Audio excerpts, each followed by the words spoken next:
It's Thursday, January 31st, Friday, February 1st, if you're on the East Coast or across the pond. And this, my friends, is Spaced Out Radio. Hope you had a great day and night. I am your host, Dave Scott, broadcasting to you live from on top of the mountains of central British Columbia, right here at SOR headquarters. We welcome you to tonight's show, including Deep Talk Radio and Revolution Radio. If you want to take a listen to our archives, they are free at youtube.com/Spaced Out Radio. Just do me the favor, hit that subscribe button. Our website is spacedoutradio.com, where we have a plethora of features for you. You can rock out to Bumblefoot. Go shopping right now at our Spaced Out Radio store, because you look good in one of our t-shirts. And you can read up on Captain Shirk's SOR Newswire and so much more. Tonight's show is brought to you by the YouTube channel Ensuho. Sebastian Martin brings high-quality messages to the masses. Head to our website, click on the Ensuho banner, and subscribe today. The author of 11 books, journalism instructor Jason Offutt, is here tonight to help solve a problem in the paranormal. That problem? The journalism that goes along with the stories that are told. Too many times we see aspiring writers blog away about some ghostly haunting or UFO sighting, yet the news doesn't really make it anywhere for the public to see it. Why is that? What is the alternative media doing wrong? What are they doing right?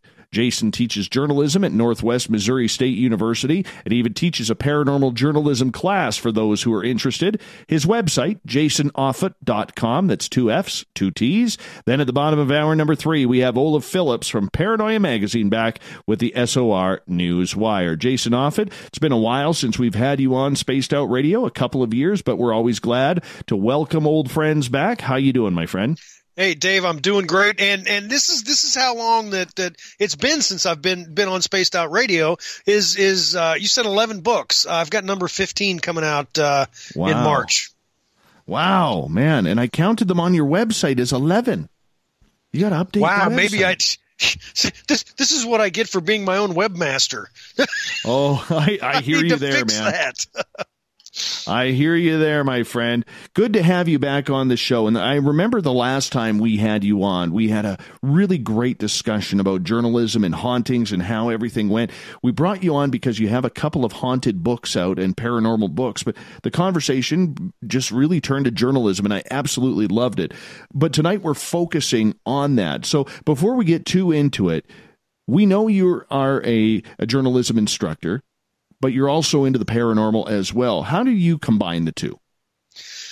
Well, before I started teaching journalism, I was a print journalist, anything from general assignment reporter up to the managing editor of a newspaper and later a entertainment magazine for 17 years. So I was a working journalist working under the parameters of these are the stories we cover, these are how we cover them, and we generally ignore anything with the paranormal.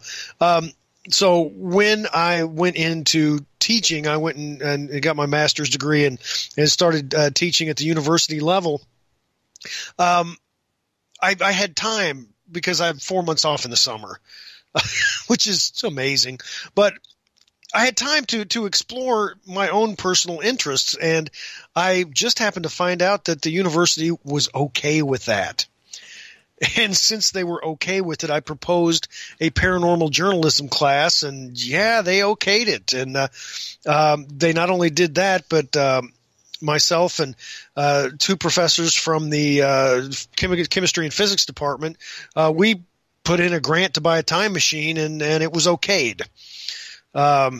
So the university's been really, really kind to me. So I can basically write about whatever kind of topic I want, and I don't have to worry about everything. I'm just trying to get to the bottom of things.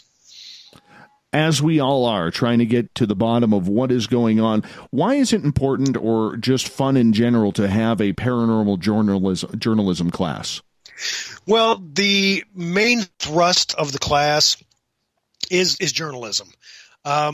In journalism, what we're doing is we're telling stories. We're telling the stories of people who've encountered something, whether that be they were a witness to a bank robbery, in traditional journalism, or in paranormal journalism, I think I saw a Bigfoot. All of these people, encountered something, and they're telling our story. Journalism is also to get to the bottom of the truth and to investigate and to interview experts and, try to make some sense of the world around us to express to our readers, to express to our audience. So basically it's a journalism class, but paranormal's fun. College students are interested in that sort of thing. So that was kind of a hook, but I wanted to teach the students how to cover, sort of taboo topics as honestly and straightforward as they would a car accident or a city council meeting. It is such a taboo subject when it comes to the paranormal and when it comes to journalism. It's like oil and water for both of them, yet they can mix together. In regards to the reaction from your students taking a paranormal journalism class, what do you teach in there? Well, because the students coming in, they know, a little bit about ghosts, or they know a little bit about, UFOs or Bigfoot or whatnot. But I give them kind of a crash course history lesson, because if you don't know the past, if you don't know the major cases, it's just like, when you teach the students about law, they have to know the major cases to be able to form, to have a solid background. And so I teach them about, who John Keel was, what the whole, Point Pleasant, West Virginia issue was, what, were some of the major UFO encounters and why they were important, and discuss various theories about what these things can be. But then I also, definitely go into journalism, how to cover the story, how to interview somebody who, claims to have seen a ghost, or have seen black-eyed kids, or any number of entities, and how to interview those people, and how especially not to interview them. Because one of the things I experienced when I wrote my first book on the paranormal, it was Haunted Missouri. This was back in 2007, and people were really tentative about talking to me because they didn't want to be made fun of. And after my book came out, and a lot of people read it, they saw that I wasn't making fun of anybody. So everybody was pretty open after that to talk with me. So I wanted the students to get to that level, to where the people they interviewed knew they were being taken seriously, because then they can, the students could get the whole story. With the students, what has the reaction been from them as they learn about maybe a lot of names, like you mentioned, John Keel, in regards to the journalistic background? What has their reaction been? Well, they're pretty much blown away that there is so much that they didn't know. If somebody's interested in ghosts, they watch Ghost Hunters, they watch, the programs on TV, but to see the background that has been laid, to know that that Dr. Grover Krantz, back in the 60s, 70s, and 80s was an anthropology professor who was investigating Bigfoot, to know that there was somebody with those kind of credentials back then who was tackling the issue, gives it more credibility. And then when I send them out to go find stories of people who've encountered things, they're floored by the fact that there are so many people out there who've encountered the weird, the strange, the unexplained. And that kind of, puts the universe in a little bit more perspective to them, that they really don't know what's actually out there.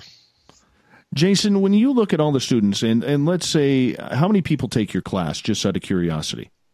They tops out at around 22 people.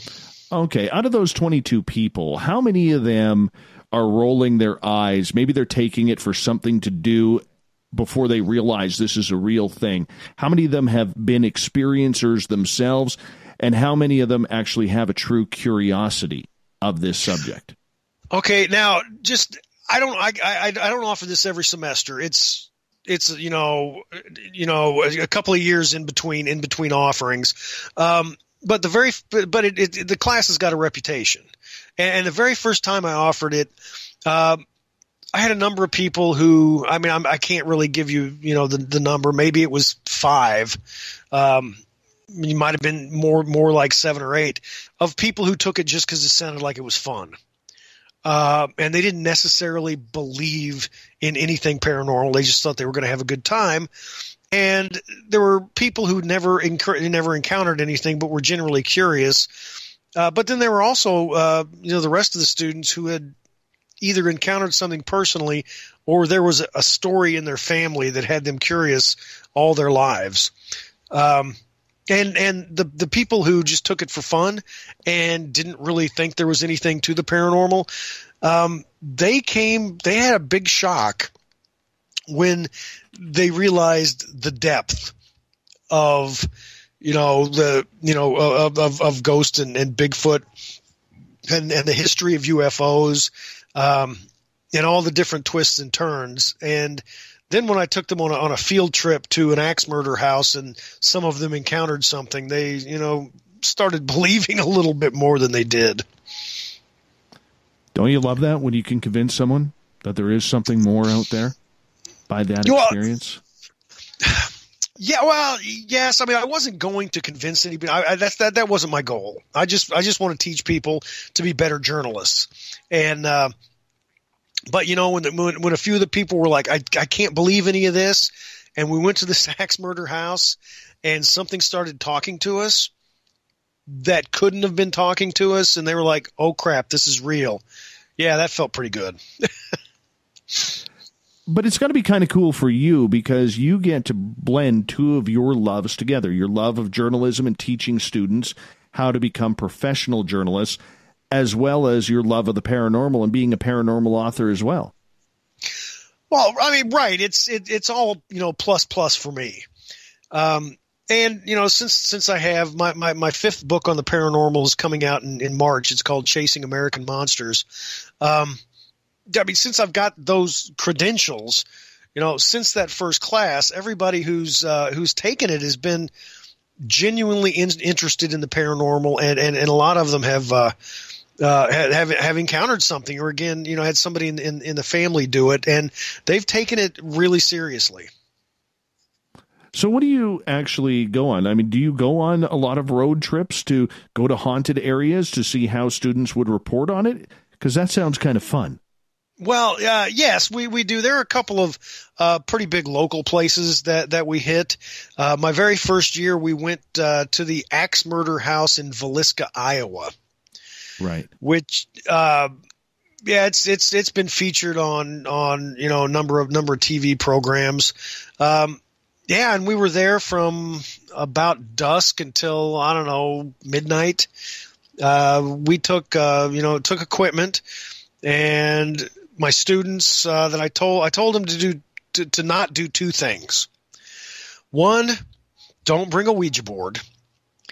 Two, don't yell at the ghost like Zach Baggins does on Ghost Adventures. So what did the students do? They brought a Ouija board, and one of the guys named Stratton yelled. He said, "Oh, I'm going to yell at the ghosts." So he was really obnoxious during the whole trip. And some things popped up from both of those. Oh, the Ouija board. One of the main skeptics, one of the main non-believers, and I don't like using the word believe, because if somebody believes in something, that means they don't have evidence. And when it comes to ghosts especially, I saw a full-bodied apparition in my house when I was a kid. So I pretty much know that ghosts are a thing. But this person didn't think any of this existed until the Ouija board spelled her name.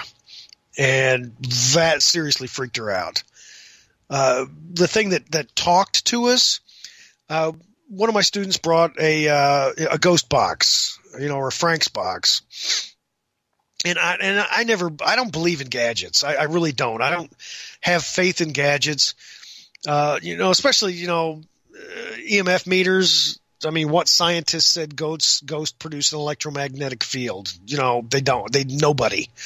But I thought, the ghost box was pretty ridiculous. And the student who brought it, for the listeners who don't know what it is, it takes EVPs in real time. It scans the FM dial for static, and is supposed to be a conduit for spirits to talk through. So after the student Stratton, and that name's important, after Stratton had calmed down and stopped challenging the ghost to come out and face him, a group of us went down in the pantry, which was pretty large, and the guy with the ghost box was talking into the pantry, which it was really cold in there, and he said, "Is there anybody with us?" And we heard the static shh, and a male voice said, "Yes." And the students started to get antsy, freaking out, and I'm thinking, of course, the word "yes" can get pulled out of the static. You know, in my head, I'm like, there's some yes sitting out there from some radio station, and it got picked up. So big deal. Then he started asking more questions. "Do you want us to be here?" Same male voice. "Shh, no." "Are you angry with us?" "Shh, yes." Okay, so it's answering yes or no questions appropriately. I'm still thinking, though, yes or no can be anywhere, you know, out in the ether. And then the student said, "Who are you angry with?" And the box went, "Shh, Stratton." Oh, my goodness. So the one kid who was being a jerk, you know, and yelling at the ghost, challenging them, this box said his name. How quickly did he get out of the building? Oh, well, he was upstairs lying in one of the murder beds, just being quiet. And when we told him about it, he just said, "Hey, that's pretty cool." But it freaked a lot of people out, understandably. You know, a lot of the students may have thought that, you know, it was, you know, just kind of a fun toy. But when Stratton's name popped up, that was it. We left fairly soon afterward because everybody was ready to go. Oh, I could understand that, and I believe that in regards to it. So as we only got about 5 minutes here before we move on to the second half of the show, or second half of this hour, I'm just curious in regards to the way you are structuring these students to write about it. Is it just about ghosts? Do you get into the UFOs and Bigfoot? Because as we turn the corner here, there are a lot of people out there in journalism who absolutely refuse or do not even know how to cover this type of story, and they're professionals. Right. And and the one way they know how to cover a story is, you know, if a TV news crew, if there's, and I remember hearing this with the Texas, I can't remember the name, but it was famous UFO encounters. Maybe about 10 years ago, Steubenville, something like that. I remember one of the news programs, they played the X-Files theme, you know, at the beginning of the broadcast. Whenever there's a story talking about ghost sightings someplace, they always do Ghostbusters. Whenever there, you know, some reporter's writing about a Bigfoot encounter, he always references Harry and the Hendersons. What this does, even if the rest of the story is straight journalism, by referencing these pop culture, you know, all these pop culture references, they're making fun of it. They're diminishing anything the people who encounter it will say. So that was one of the first things that I got my students to do. You know, don't mix pop culture into this because it'll just make a joke out of it. And I promise you that the people who've had these encounters are dead serious about it. So treat them with all the respect you would, you know, somebody who got held hostage or, was in a bank robbery or in a car wreck. So just treat it seriously like you would anything else. And you're right. We have discussed many times on this show, Jason, about the way every story seems to be the same. It starts off with the X-Files music or Star Trek or Twilight Zone. The reporter who's on the job trying to bring a serious story, they do their report just fine.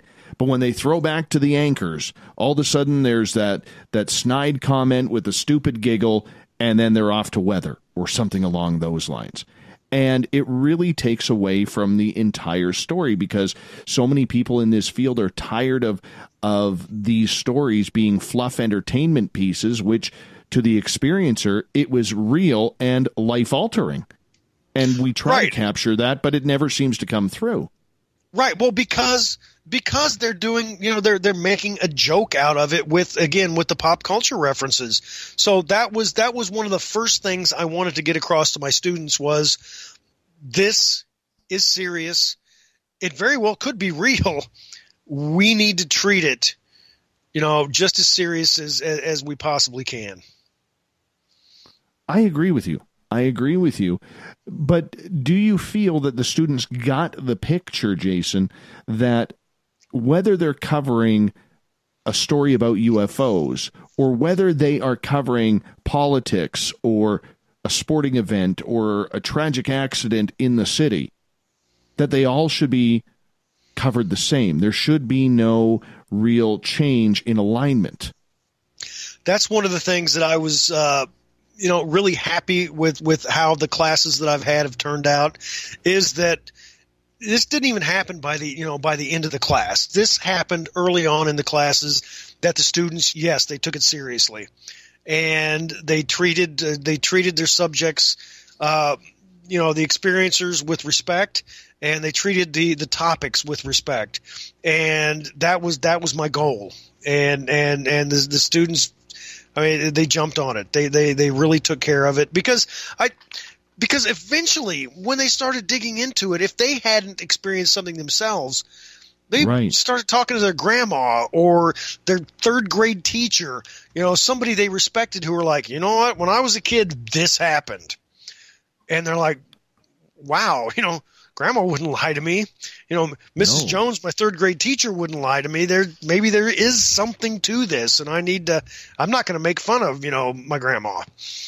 Jason, you hold up. Coming up next, we have for you, all of you, Jason talking about the way paranormal journalism is going in the real mainstream media. What are we doing right? What are we doing wrong?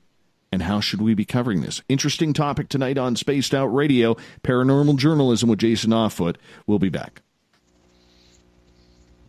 Actually, we got a few seconds here. I kind of butchered that. I apologize. My little screen was flashing that it was time to go. But now it is, because the music is on. More paranormal journalism talk coming right up.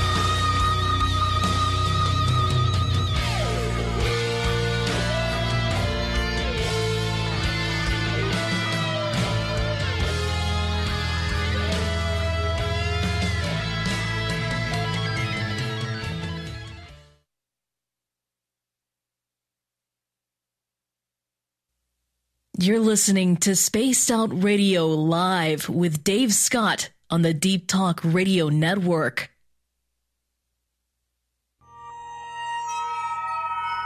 You hear footsteps in the empty room above you. A rocking chair begins rocking by itself. Don't be afraid of the things that go bump in the night. Reach for Spirit Storybox, the iPhone app the Huffington Post UK called the only ghost hunting app you will ever need. Spirit Storybox. The spirits are telling their stories. Are you listening? Heading to Vancouver and looking for a night on the town? The Moose Vancouver is the bar that never stops rocking until 2 a.m. every night. The Moose has great food with everything on the menu from $6.95 to $8.95. Fantastic, vibrant staff and rock and roll that will bring you back to when the music was real, the hair was long, and the guitars were rocking. Get your party on at the Moose Vancouver, the official party bar of Spaced Out Radio. Are you tired of being blocked, shadow banned, or placed in jail for simply posting your thoughts on social media? Social Media Freedom can take care of that for you. Social Media Freedom is the newest and one of the best free new apps that allows you the freedom to post what you want, when you want. It takes seconds to download from your app store. Come join the tribe at Social Media Freedom. It's time to set yourself free. Visit purpleplates.com today. For over 40 years, the Purple Energy Plates have been delivering amazing results for their many customers. Inspired by the great genius Nikola Tesla, the harmony, healing, and energetic effects of the plates have proven over and over to be beneficial and often miraculous to thousands of customers. Check their site for daily specials and choose from their many energy products. You won't be sorry. Visit them today at purpleplates.com. Did you know Spaced Out Radio runs 7 days a week? Hi there, this is Tessa Nicole Thomas, and I'm here to take you on a paranormal journey each Saturday and Sunday night. Why change the station when you have it all right here? Together, we'll hang out and share some strange and scary stories. And don't forget, we have Psychic Sundays as well, so come tune in Spaced Out Weekend. We get going at 9 p.m. Pacific, midnight Eastern, only at spacedoutradio.com, where we own the night. Hello, this is your guitar man, Ron Bumblefoot Thaw, and I have to tell you, I love the response I get for Little Brother is Watching from Spaced Out Radio fans. It's amazing how music can inspire and make people think deeper about what's going on in the supernatural world.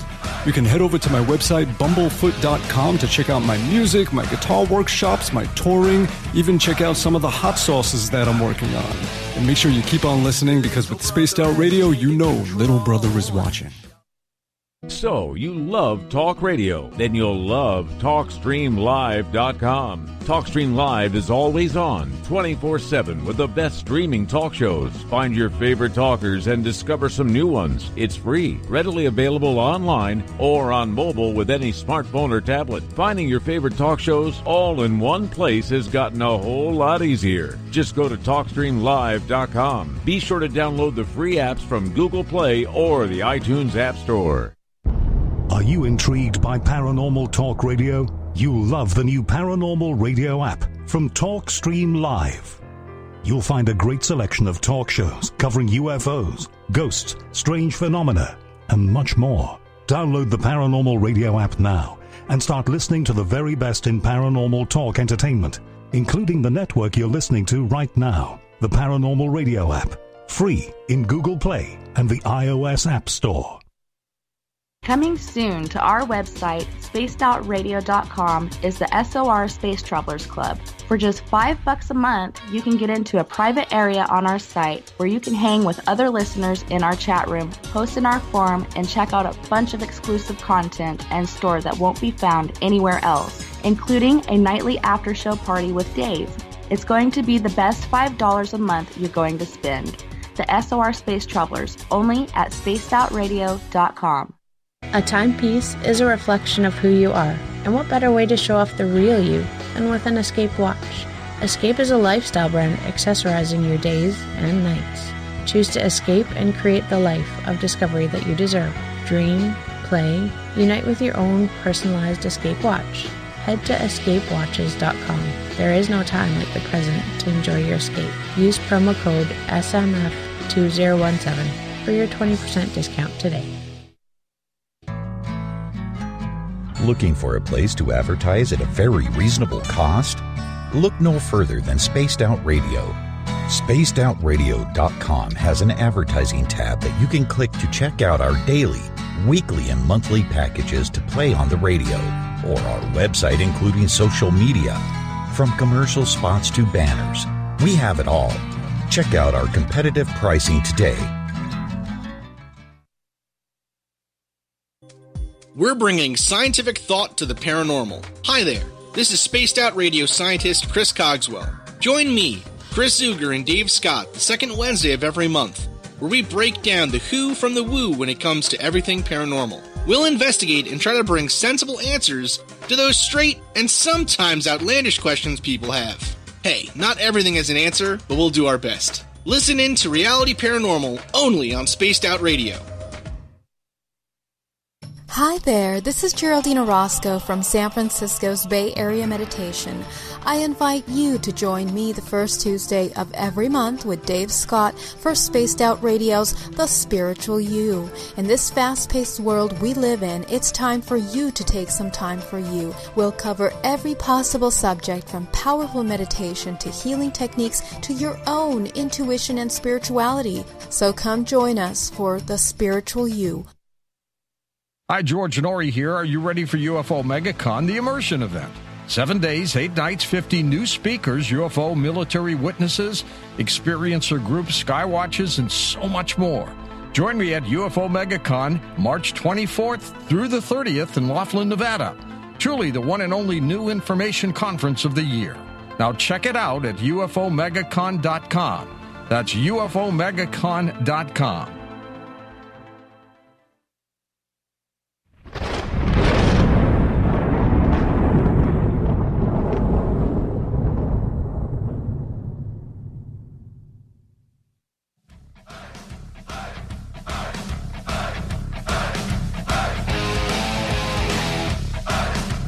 Welcome back to the show on Spaced Out Radio. Tonight, I am your host, Dave Scott. As we enter the second half hour, our guest tonight, Jason Offutt, author of 15 books. His 15th coming out in March. Lots of paranormal in there as well. JasonOffutt.com is his website. Don't forget, you can also check out our Spaced Out Radio store. Go get yourself some nice swag. You'd look good in our stuff. You really would. So go check it on out. And while you're on the website, check out Captain Shirk's SOR Newswire as well. Jason, welcome back to the show. We're talking paranormal journalism tonight. Since the New York Times article came out on December 7th or 16th, 2017, where basically it was an article by Pulitzer Prize winner, why do I think, forgetting his name, Ralph Blumenthal, I believe. Rob Blumenthal? Why did I just forget it? Anyways, he's a Pulitzer Prize winner. That guy. Yes, that guy. That Pulitzer guy. And Leslie Kean wrote an article that went in the Washington Times, New York Post in regards to UFOs and that they were real. Now, for so long, the topic of UFOs or Bigfoot or whatever, as we talked in the previous half hour, has really, really caused a lot of fluff-type stories, which we call in the business. But this was very open and honest journalism about this program that was happening in the United States, especially with the Pentagon. What was your thoughts on that as a professor of journalism? I was extremely happy when that came out. I was as happy as I was surprised that it came out. And, you know, if it would have come out in a lot of different newspapers, it really wouldn't have been, you know, as surprising.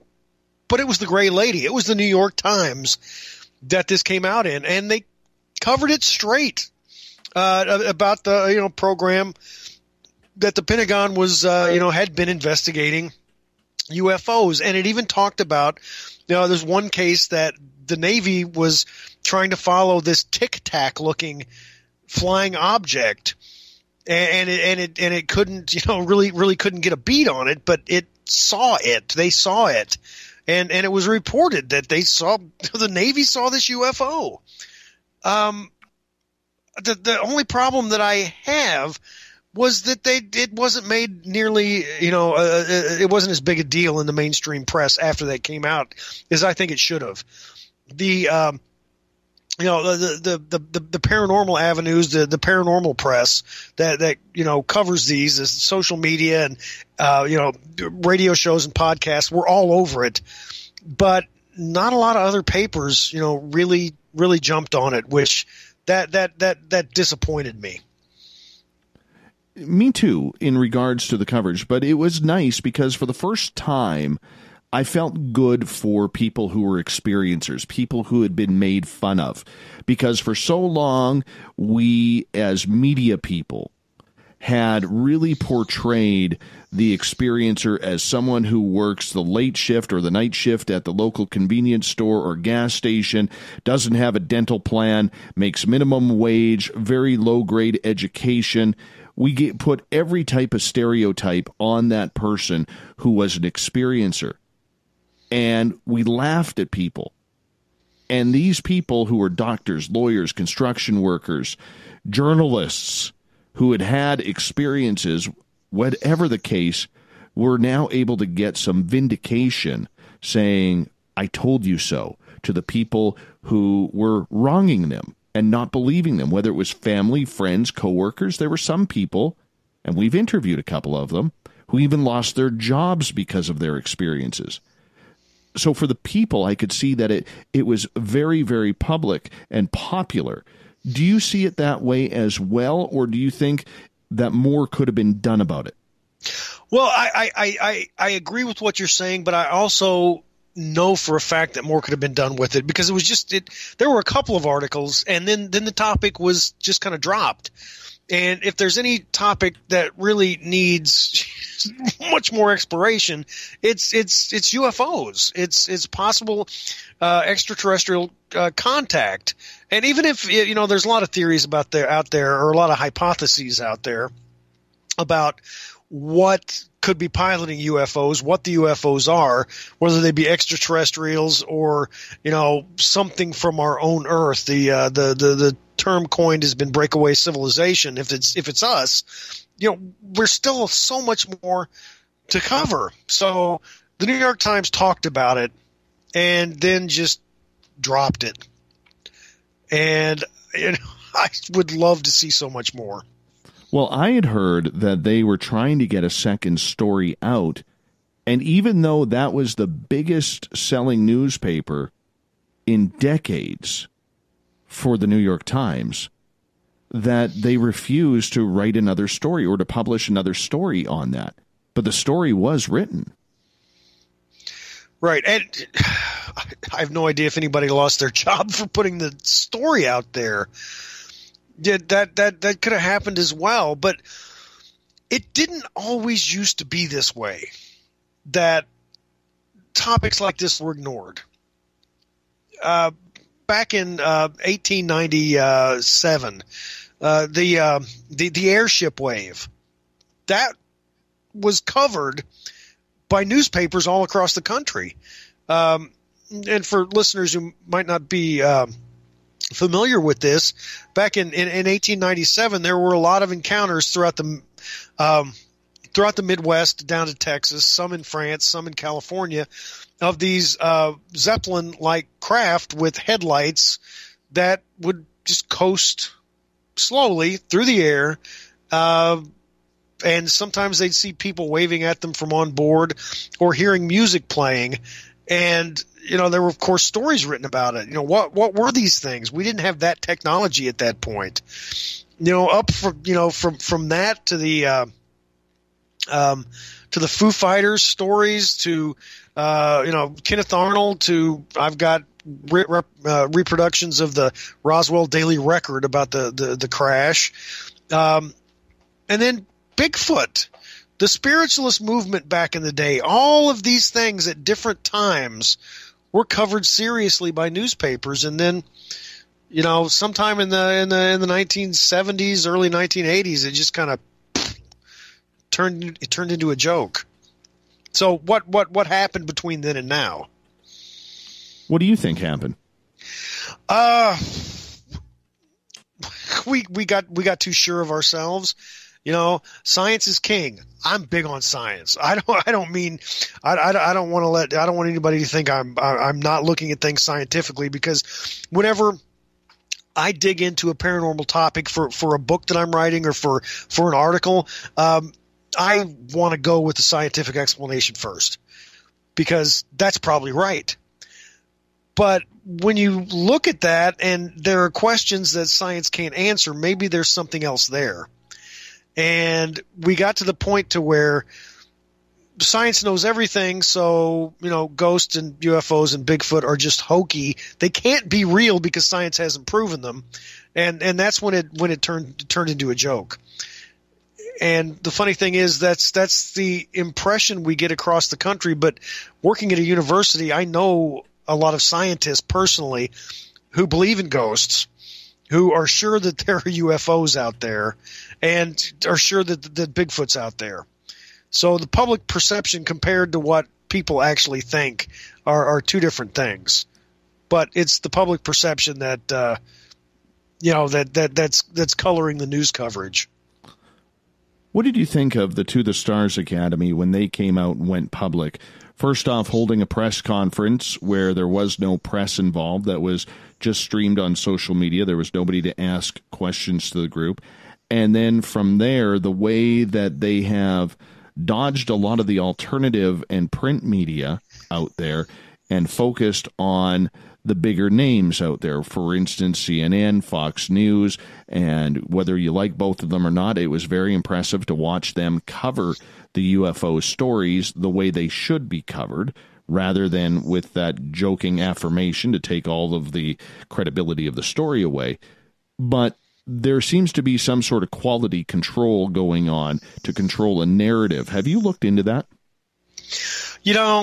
Whenever Tom DeLonge started doing the rounds on shows and talking about the project, I was kind of excited, because here's somebody with a name, with some cash behind him.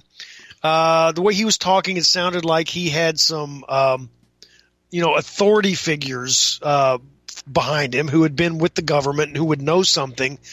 And we could actually get to the bottom of something. And then we didn't. And with the whole project, it turned into me like, as opposed to we're going to, disclose, anything, some things about UFOs. Yeah, it kind of turned into more of an entertainment venture, and I haven't heard anything about it for quite a while. So my expectations for something actually really happening are really, really low. But the way they went about it, because normally what happens on a story, Jason, or what is supposed to happen, is you're supposed to have a point and counterpoint. And I'm sure you teach your students that because you want both sides of the story. But there was no counterpoint in regards to this. Do you think the mainstream media, in regards to the To the Stars Academy and the whole UFO announcement, got caught with their pants down, so to speak? Well, that, or maybe it's like, oh, wow, Tom DeLonge, former Blink-182 singer. Let's hear what he has to say, as opposed to doing real journalism. Here's a serious problem with journalism in the internet age. There's still good journalism done, but since things are done with, in 30-second blips, we have to know now, as opposed to we have to be right and actually get the facts done, that a lot of journalism isn't being done. So this was treated as a novelty, some quick story we can get out as fast as we can, because people aren't going to take it seriously anyway. That's what I think happened.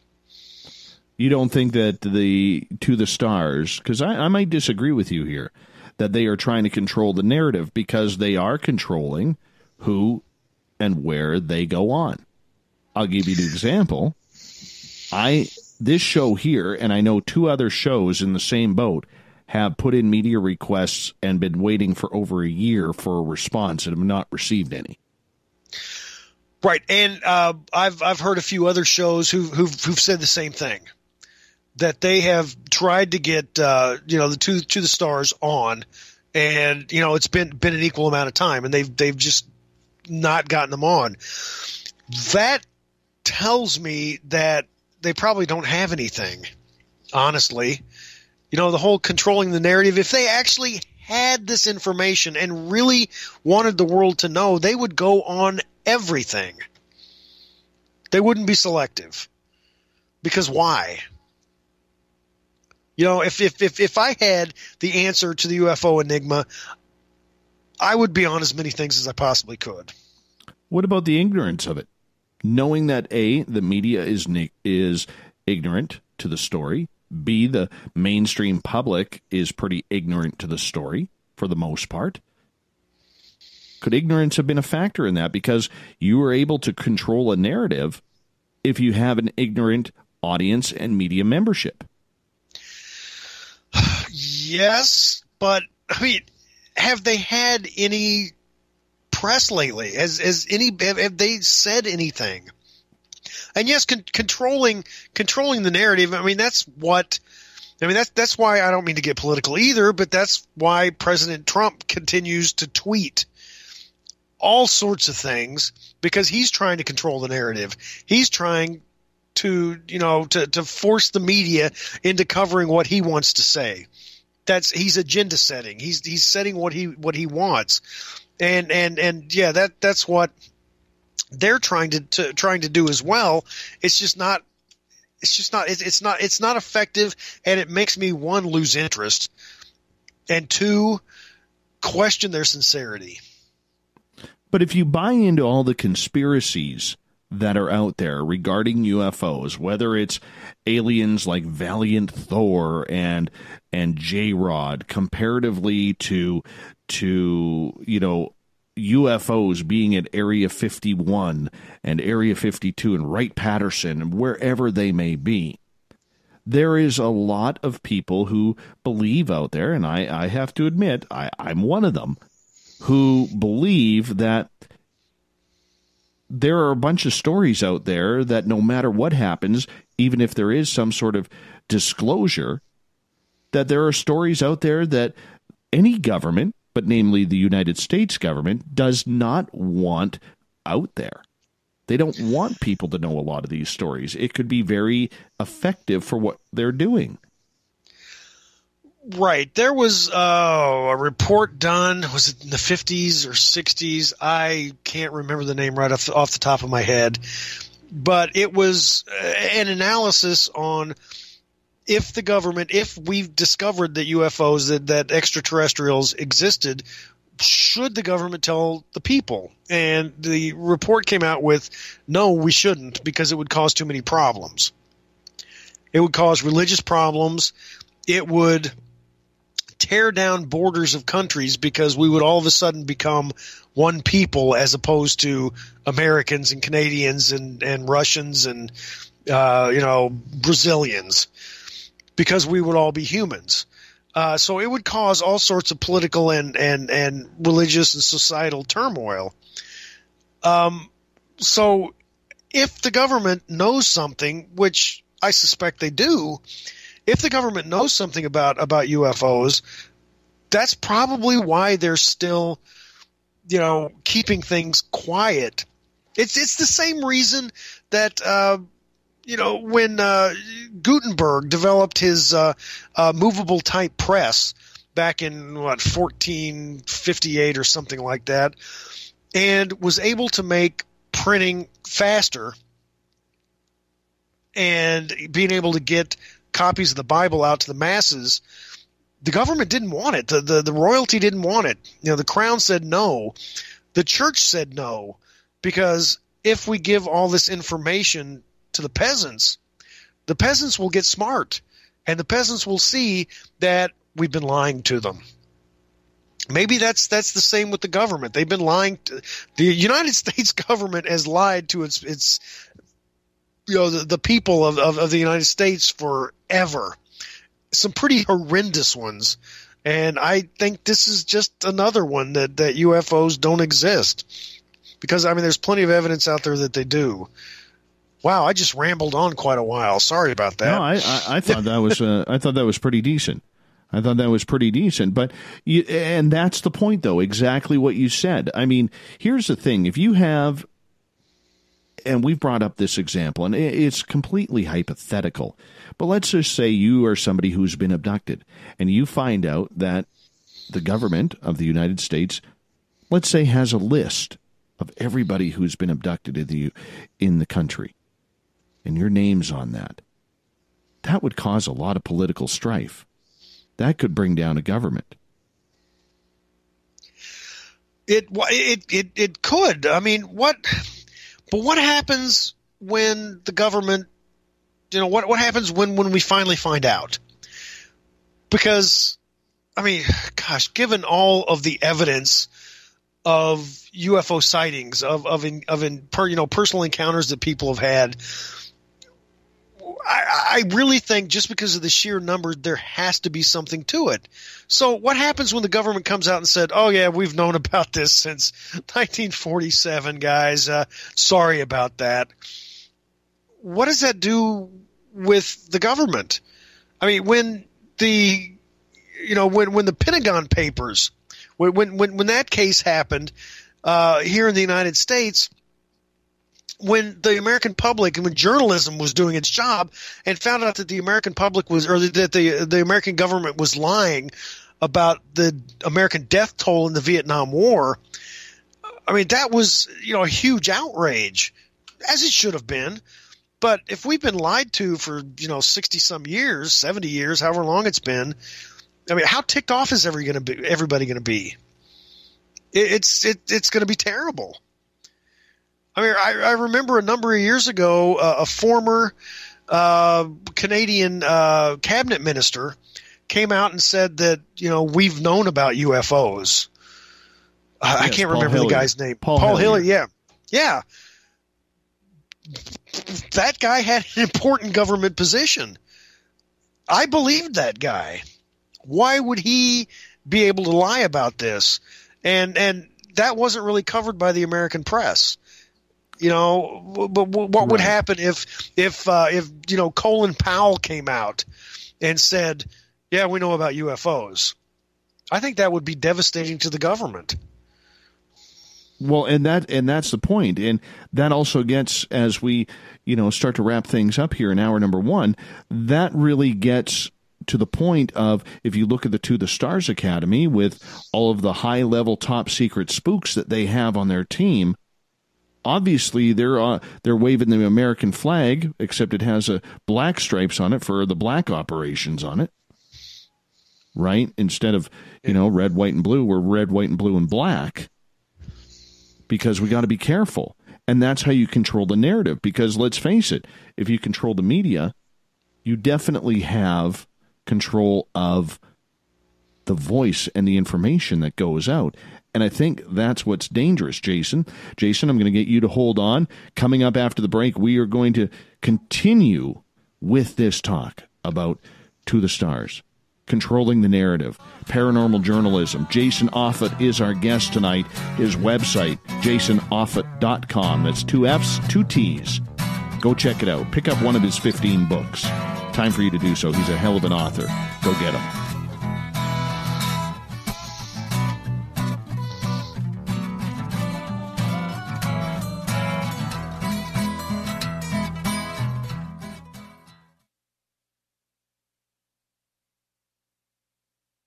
Every night on Spaced Out Radio, we have places for you to hang out. Hi, this is Carl. Join our SOR Space Travelers group on Facebook for live chat. On Twitter, using hashtag Spaced Out Radio. You can also join us in our Spreaker chat room.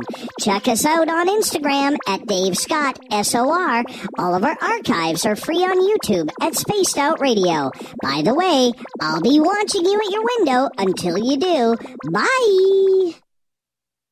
Looking for the stories of the strange and weird that you will find hard to find anywhere else? Check out the SOR Newswire on our website. Our writers, led by Captain Shirk, are scouring the world for the oddest and most bizarre stories we can find. Everything from weird crime to suspenseful and paranormal. We're working hard for you to bring you the most intriguing news of your day. Check out the SOR Newswire at spacedoutradio.com today. You're listening to Spaced Out Radio Live with Dave Scott on the Deep Talk Radio Network. The freedom to post what you want, when you want. That's the social media freedom you need. Social Media Freedom is the free app in your app store. No need to worry about going to jail or being shadow banned any longer. It's the freedom to say what you feel. The freedom to know Big Brother isn't watching. It's the way social media is supposed to be. Social Media Freedom. It's time to set yourself free. Download from your app store today. The Call of the Wild is in Vancouver. The Moose Vancouver is one of the hottest bars and restaurants in the city. Open until 2 a.m. nightly, the Moose will rock you like a hurricane all night long. Great food with everything on the menu at $6.95 near the corner of Nelson and Granville. Get your horns up and come rock with us. The Moose Vancouver, the official rocking bar of Spaced Out Radio. Find your escape where time has no limits. It's about living today and cherishing the heritage of yesterday. A spirit of adventure for what is new with the nostalgia of the past. Your timepiece is a reflection of who you are. Life surrounded by beauty from the world around us to the soul within. EscapeWatches.com. There is no time like the present to enjoy your escape. Use promo code SMF2017 for your 20% discount today. Get your horns up with me on Spaced Out Radio. This is Ron Bumblefoot Thal. Come tune in to SOR where you can hear me rock out with Little Brother is Watching, the official theme song of Spaced Out Radio. And then come on over to bumblefoot.com where you can find out about my tour schedule, my music, and everything else. Bumblefoot.com keeps you up to date on what I'm doing and the best way to stay in touch with my music and music camps. Sign up for my newsletter at bumblefoot.com and remember, Little Brother is Watching. Visit purpleplates.com today. For over 40 years, the Purple Energy Plates have been delivering amazing results for their many customers. Inspired by the great genius Nikola Tesla, the harmony, healing, and energetic effects of the plates have proven over and over to be beneficial and often miraculous to thousands of customers. Check their site for daily specials and choose from their many energy products. You won't be sorry. Visit them today at purpleplates.com. You hear footsteps in the empty room above you. A rocking chair begins rocking by itself. Don't be afraid of the things that go bump in the night. Reach for Spirit Storybox, the iPhone app the Huffington Post UK called the only ghost hunting app you will ever need. Spirit Storybox. The spirits are telling their stories. Are you listening? Looking for a place to advertise at a very reasonable cost? Look no further than Spaced Out Radio. SpacedOutRadio.com has an advertising tab that you can click to check out our daily, weekly, and monthly packages to play on the radio, or our website including social media. From commercial spots to banners, we have it all. Check out our competitive pricing today. We are getting ready to relaunch the SOR Space Travelers Club at spacedoutradio.com. For $5 a month, you can join us for a plethora of features found nowhere else. Hang out in a private chat room during the show and after party. You can check out some exclusive content and a store specifically for you, as well as a private listener forum where you can post your thoughts, stories, and pictures. The SOR Space Travelers Club, coming soon to spacedoutradio.com. Hi, George Norrie here. Are you ready for UFO MegaCon, the immersion event? 7 days, 8 nights, 50 new speakers, UFO military witnesses, experiencer groups, skywatches, and so much more. Join me at UFO MegaCon, March 24th through the 30th in Laughlin, Nevada. Truly the one and only new information conference of the year. Now check it out at UFOMegaCon.com. That's UFOMegaCon.com.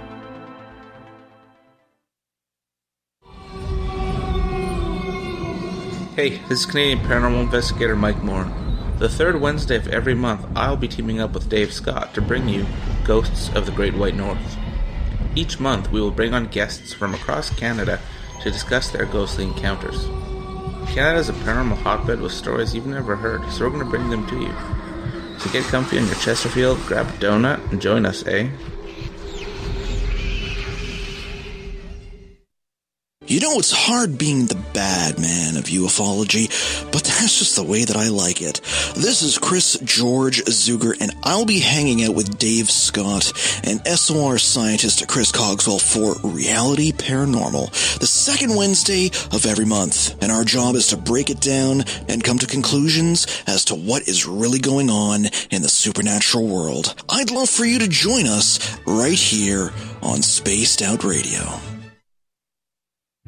On the first Tuesday of every month, I encourage you to come along for a journey with me, Geraldine Orozco, on The Spiritual You. Together, we will take a look at how to access the highest expression of yourself and change your life. Consciousness, ET contact, health, and wellness, we can talk about it all. So come along for a spiritual ride with me, Geraldine Orozco, on The Spiritual You, only on Spaced Out Radio. So, you love talk radio? Then you'll love TalkStreamLive.com. TalkStream Live is always on, 24/7, with the best streaming talk shows. Find your favorite talkers and discover some new ones. It's free, readily available online or on mobile with any smartphone or tablet. Finding your favorite talk shows all in one place has gotten a whole lot easier. Just go to TalkStreamLive.com. Be sure to download the free apps from Google Play or the iTunes App Store. You're listening to Spaced Out Radio with Dave Scott.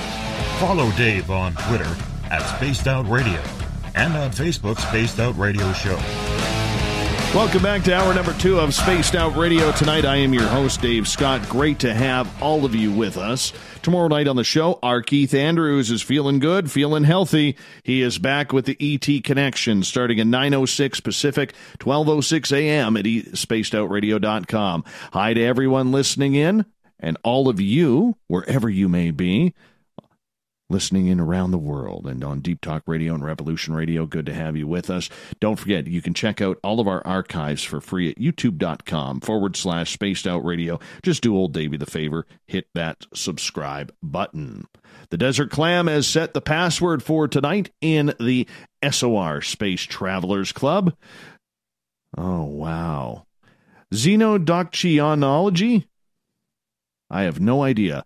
Xenodoctyonology is your password. Make sure you use it wisely, space travelers, as the clam sets the password each and every night, right here on the mighty SOR. Our website is spacedoutradio.com, where we have a plethora of features for you. You can rock out to Bumblefoot, go shopping right now at our Spaced Out Radio store, read up on Captain Shirk's SOR Newswire, and so much more. Tonight we are talking paranormal journalism. How is journalism forging the way from everything from ghosts to television shows to journalism itself? Jason Offutt, author and journalism instructor out of the state of Missouri, is here with us, and his website, jasonoffutt.com, if you want to check it out. Jason, thank you so much for joining us. Really appreciate your time.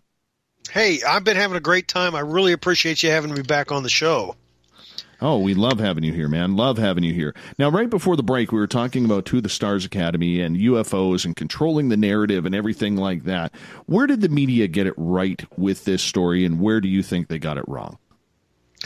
Well, they got it right by covering it in the first place. Where they got it wrong was not going deep enough. And as much as I said before, I mean, getting a name like, former Blink-182 singer Tom DeLonge. Hey, he's somebody famous who's interested in UFOs, and he's, making this thing public. They just didn't dig deep enough. And as you said, the organization is controlling what information that they give out to the public. They're controlling who they give the information out to, what agencies they do it, and this is just something called agenda setting. I think I mentioned that before, which is anybody who has access to the press and can control what information they give to the press, and the press then gives to the public, controls the public's perception. So they are controlling our perception by the information that they give or don't give us. And at this point, again, like I said before, I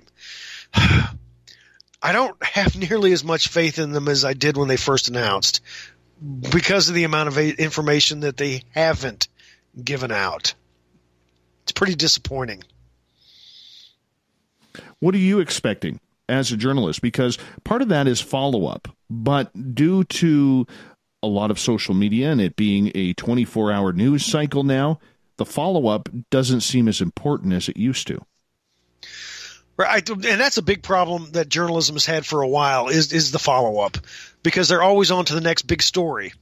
But, you've still got to do your work and go back and tell more about the previous stories, which is, back to the New York Times. We should have had, more follow-ups to the story about UFOs in the Pentagon. We need direct answers to direct questions from Tom DeLonge's group. what actually do they know, and if do they know something that they're not telling us? And maybe you don't have to tell us what it is right now. Just tell us why you're not revealing the information about UFOs that you have. Just tell us later. I'd be cool with that.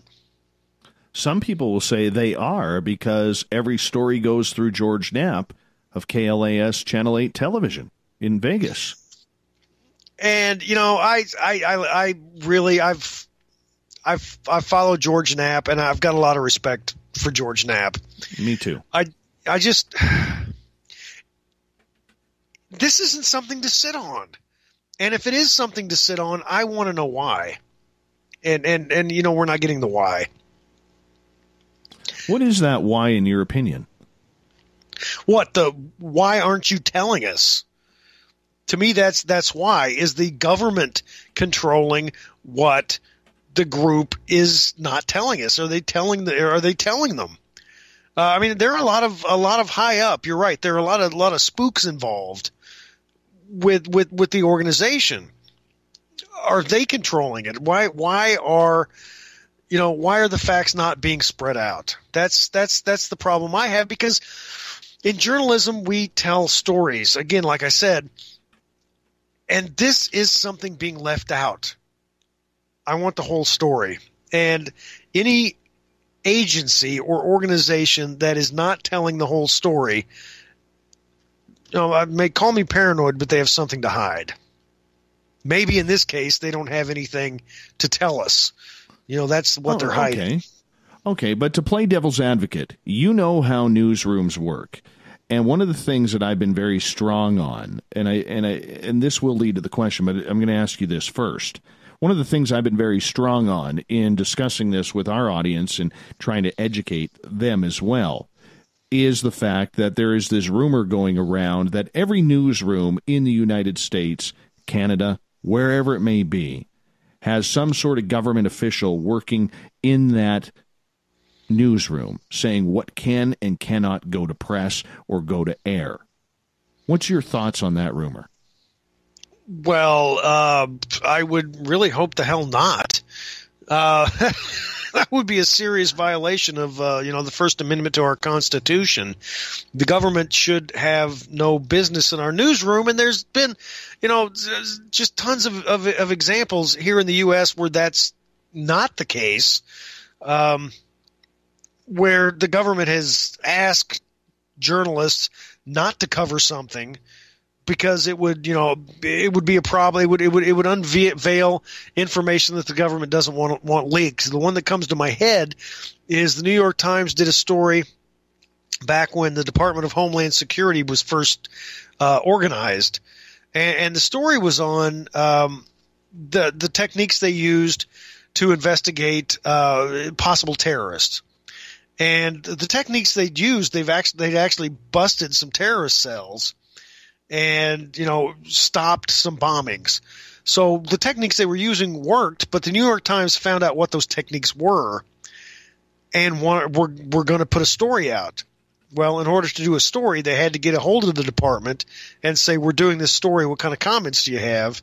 And the Department of Homeland Security said, please don't print the story, because if you print the story, the bad guys are going to know how we catch them, and we don't want that.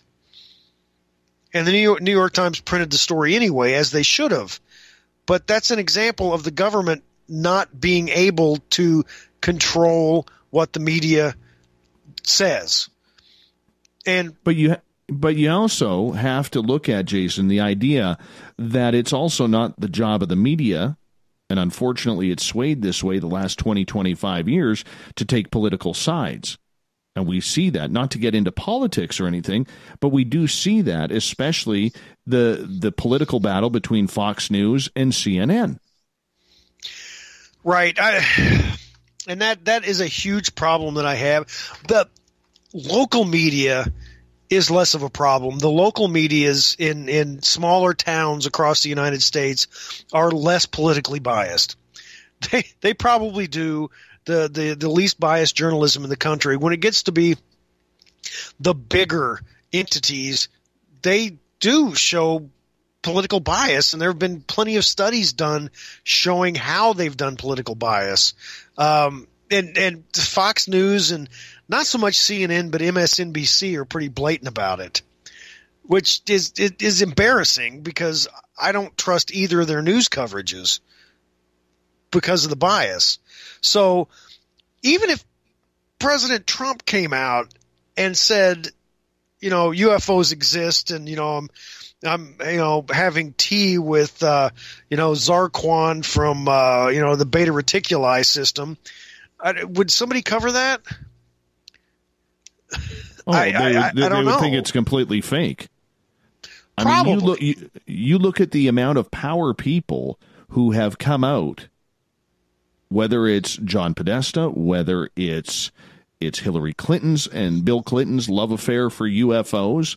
Never mind their political stance. We're just dropping names here. Jimmy Carter, Ronald Reagan. These are some high-profile people who all of them believed, that there is something out there. And never mind politics. It's all over the genre.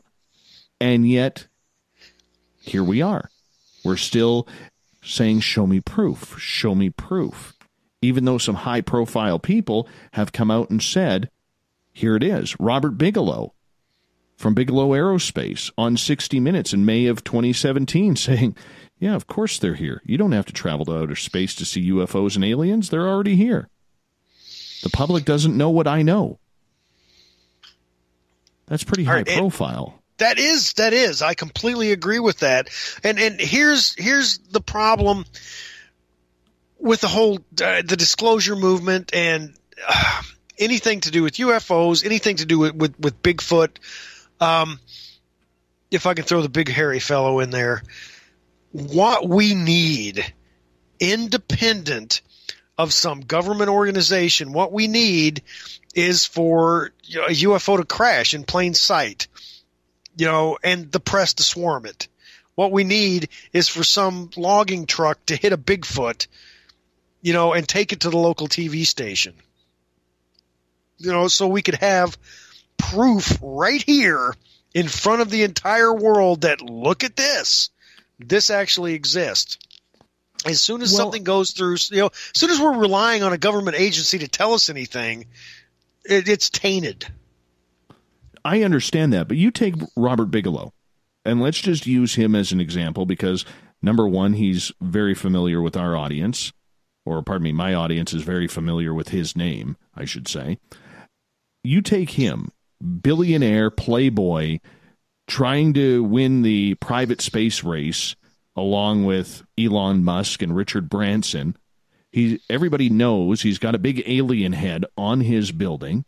He has he's a multi-millionaire, if not billionaire, in regards to what he's doing, admits publicly how much money he's spent on UFO studies, owner of the Skinwalker Ranch, going on 60 Minutes, which is not your local television cast. I think 60 Minutes still has a lot of credibility and basically leads the reporter down the road of UFOs, and not a soul picked that up. Here you have a government contractor talking about, I'm looking for aliens, and nobody picked it up. Is it the naivety of the newsrooms and the news directors and editors who are making that call, or is it the naivety of the public that doesn't want to hear about it? No, I don't think it's the public anymore. I think it was at one point, but there are so many polls out there that show a mass of, at least I've seen it in the U.S., a mass of people, a big majority. I think at one point I saw it was 75% of the people in the United States thought that UFOs could be real. And smaller percentages have thought, we know they're real. A smaller percentage, said, 35% said, I've encountered them. But there are a lot of people out there who want to know about UFOs. Look at all the UFO programs on TV right now. People are curious. People are watching these because they're either interested or they've encountered something and want to know more. So I don't think it's the people. The people want to know. I want to know. I've never been abducted that I know of. Is it the ignorance of the news director making that call? No, it all has to do because I worked for some corporate media, and every decision made in the media is not about informing the public. It's not about doing what's right. It's not about exposing the truth. When it all comes down to it, it is what's going to make us the most money. And the people in charge are still afraid that if, we're talking about UFOs and Bigfoot or ghosts, that we're going to be laughed at and not be taken seriously. And that's not going to make us money. What's going to make us money is to do something that'll make Trump look bad. That'll make us money. So that's what we're going to do. Which is funny because you look at the irony of it, okay, that there are three terrestrial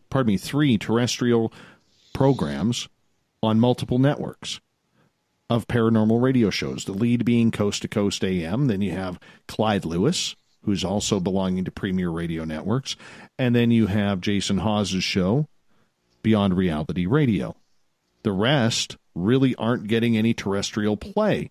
And yet, when you look at the ratings of those shows, they are extremely high because that's what the people want to hear, yet the people who are making the decisions are afraid to pull the trigger on it. I find that ironic.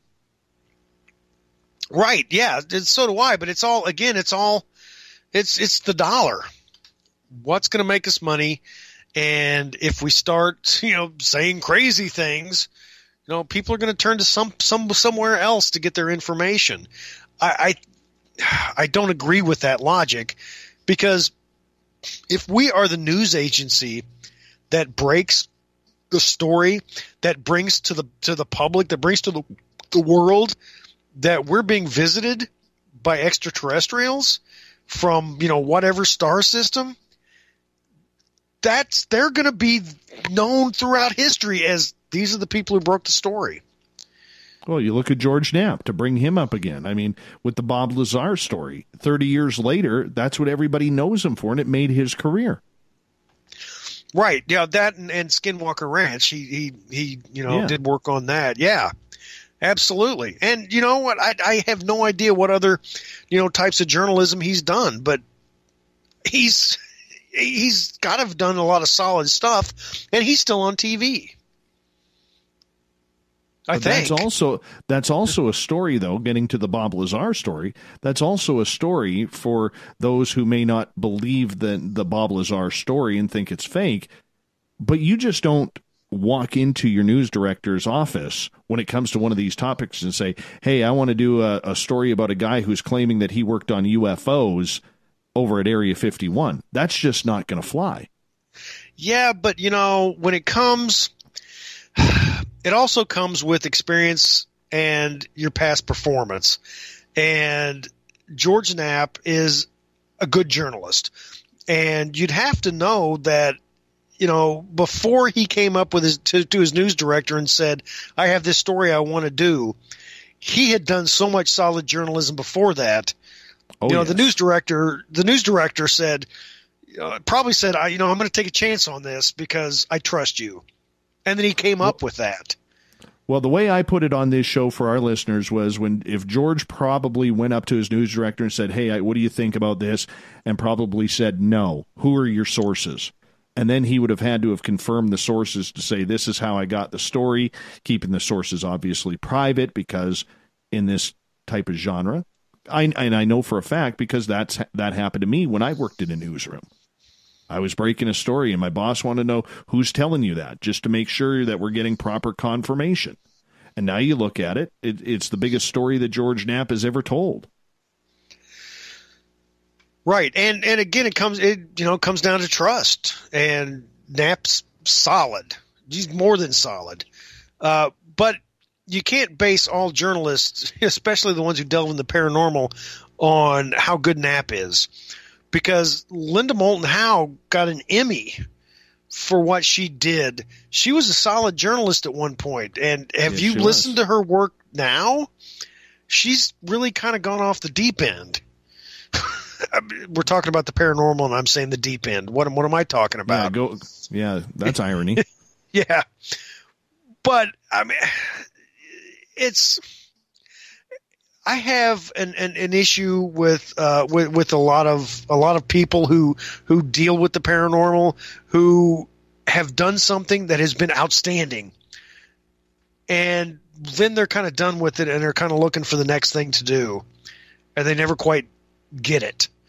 How about this guy isn't a journalist, but I'm blanking on his name.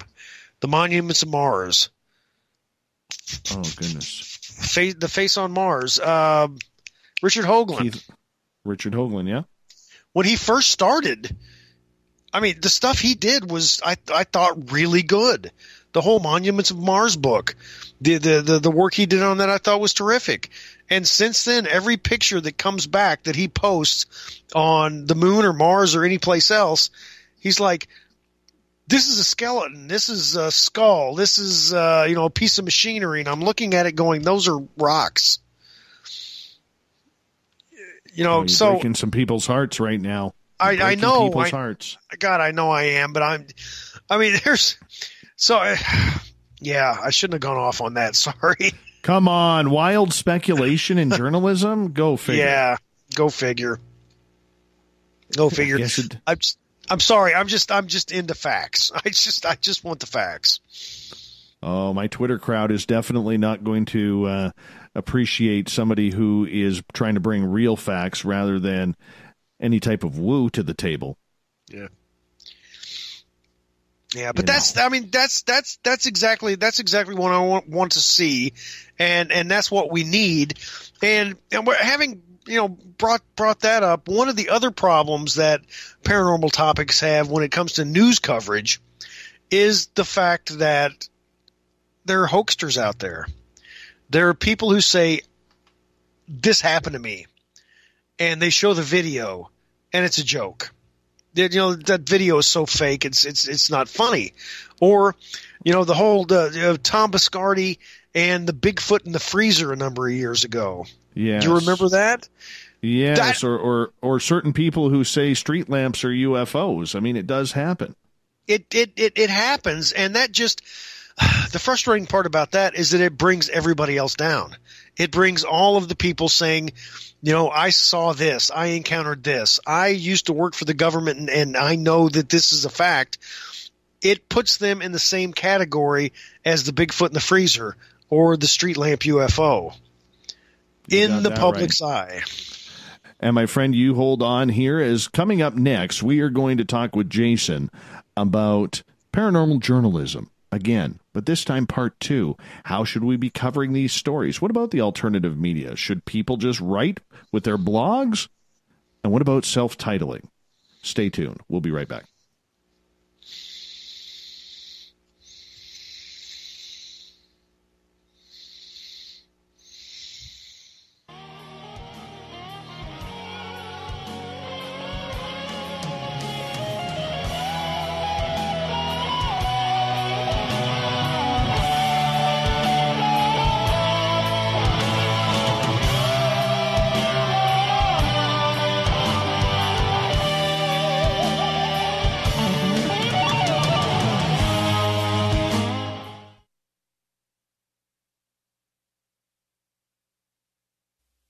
You're listening to Spaced Out Radio Live with Dave Scott on the Deep Talk Radio Network.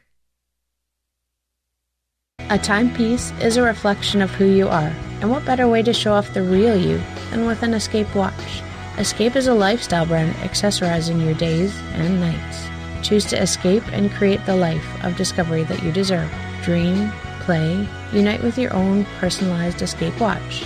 Head to escapewatches.com. There is no time like the present to enjoy your escape. Use promo code SMF2017 for your 20% discount today. Coming soon to our website, spacedoutradio.com, is the SOR Space Travelers Club. For just $5 a month, you can get into a private area on our site where you can hang with other listeners in our chat room, post in our forum, and check out a bunch of exclusive content and store that won't be found anywhere else. including a nightly after-show party with Dave. It's going to be the best $5 a month you're going to spend. The SOR Space Travelers, only at spacedoutradio.com. So, you love talk radio? Then you'll love TalkStreamLive.com. TalkStream Live is always on, 24/7, with the best streaming talk shows. Find your favorite talkers and discover some new ones. It's free, readily available online or on mobile with any smartphone or tablet. Finding your favorite talk shows all in one place has gotten a whole lot easier. Just go to TalkStreamLive.com. Be sure to download the free apps from Google Play or the iTunes App Store. Are you intrigued by Paranormal Talk Radio? You'll love the new Paranormal Radio app from TalkStream Live. You'll find a great selection of talk shows covering UFOs, ghosts, strange phenomena, and much more.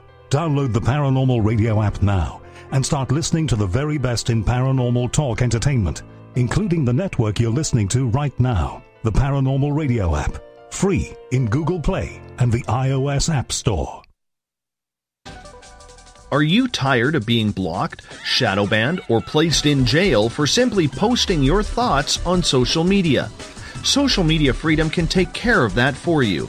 Social Media Freedom is the newest and one of the best free new apps that allows you the freedom to post what you want, when you want.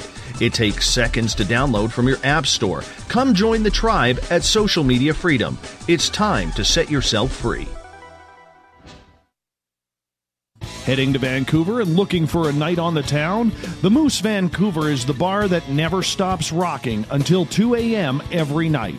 The Moose has great food with everything on the menu from $6.95 to $8.95. Fantastic, vibrant staff and rock and roll that will bring you back to when the music was real, the hair was long, and the guitars were rocking. Get your party on at the Moose Vancouver, the official party bar of Spaced Out Radio. Did you know Spaced Out Radio runs 7 days a week? Hi there, this is Tessa Nicole Thomas, and I'm here to take you on a paranormal journey each Saturday and Sunday night. Why change the station when you have it all right here? Together, we'll hang out and share some strange and scary stories. And don't forget, we have Psychic Sundays as well, so come tune in Spaced Out Weekend. We get going at 9 p.m. Pacific, midnight Eastern, only at spacedoutradio.com, where we own the night. Looking for a place to advertise at a very reasonable cost? Look no further than Spaced Out Radio. SpacedOutRadio.com has an advertising tab that you can click to check out our daily, weekly, and monthly packages to play on the radio, or our website including social media. From commercial spots to banners, we have it all. Check out our competitive pricing today.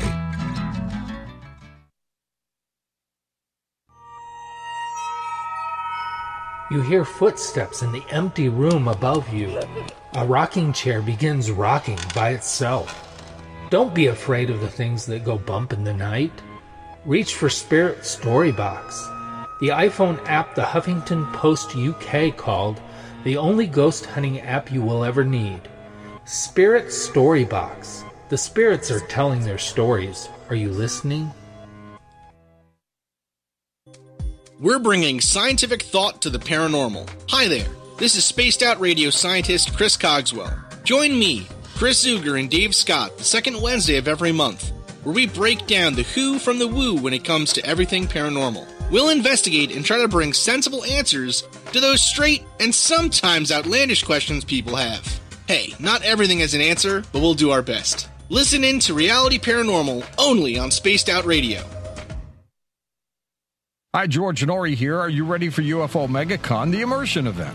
7 days, 8 nights, 50 new speakers, UFO military witnesses, experiencer groups, skywatches, and so much more.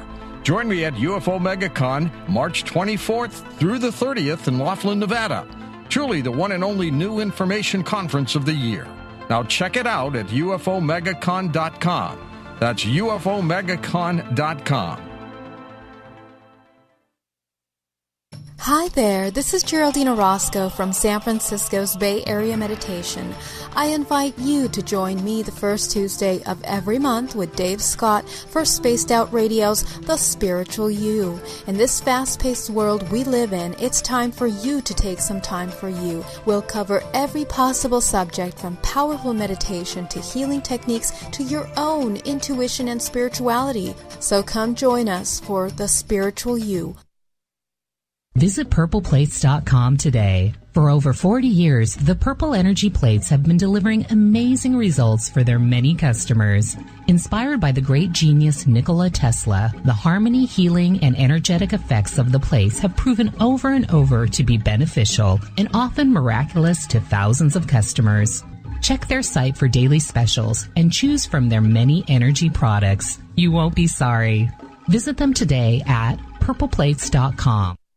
Hello, this is your guitar man, Ron Bumblefoot Thal, and I have to tell you, I love the response I get for Little Brother is Watching from Spaced Out Radio fans. It's amazing how music can inspire and make people think deeper about what's going on in the supernatural world.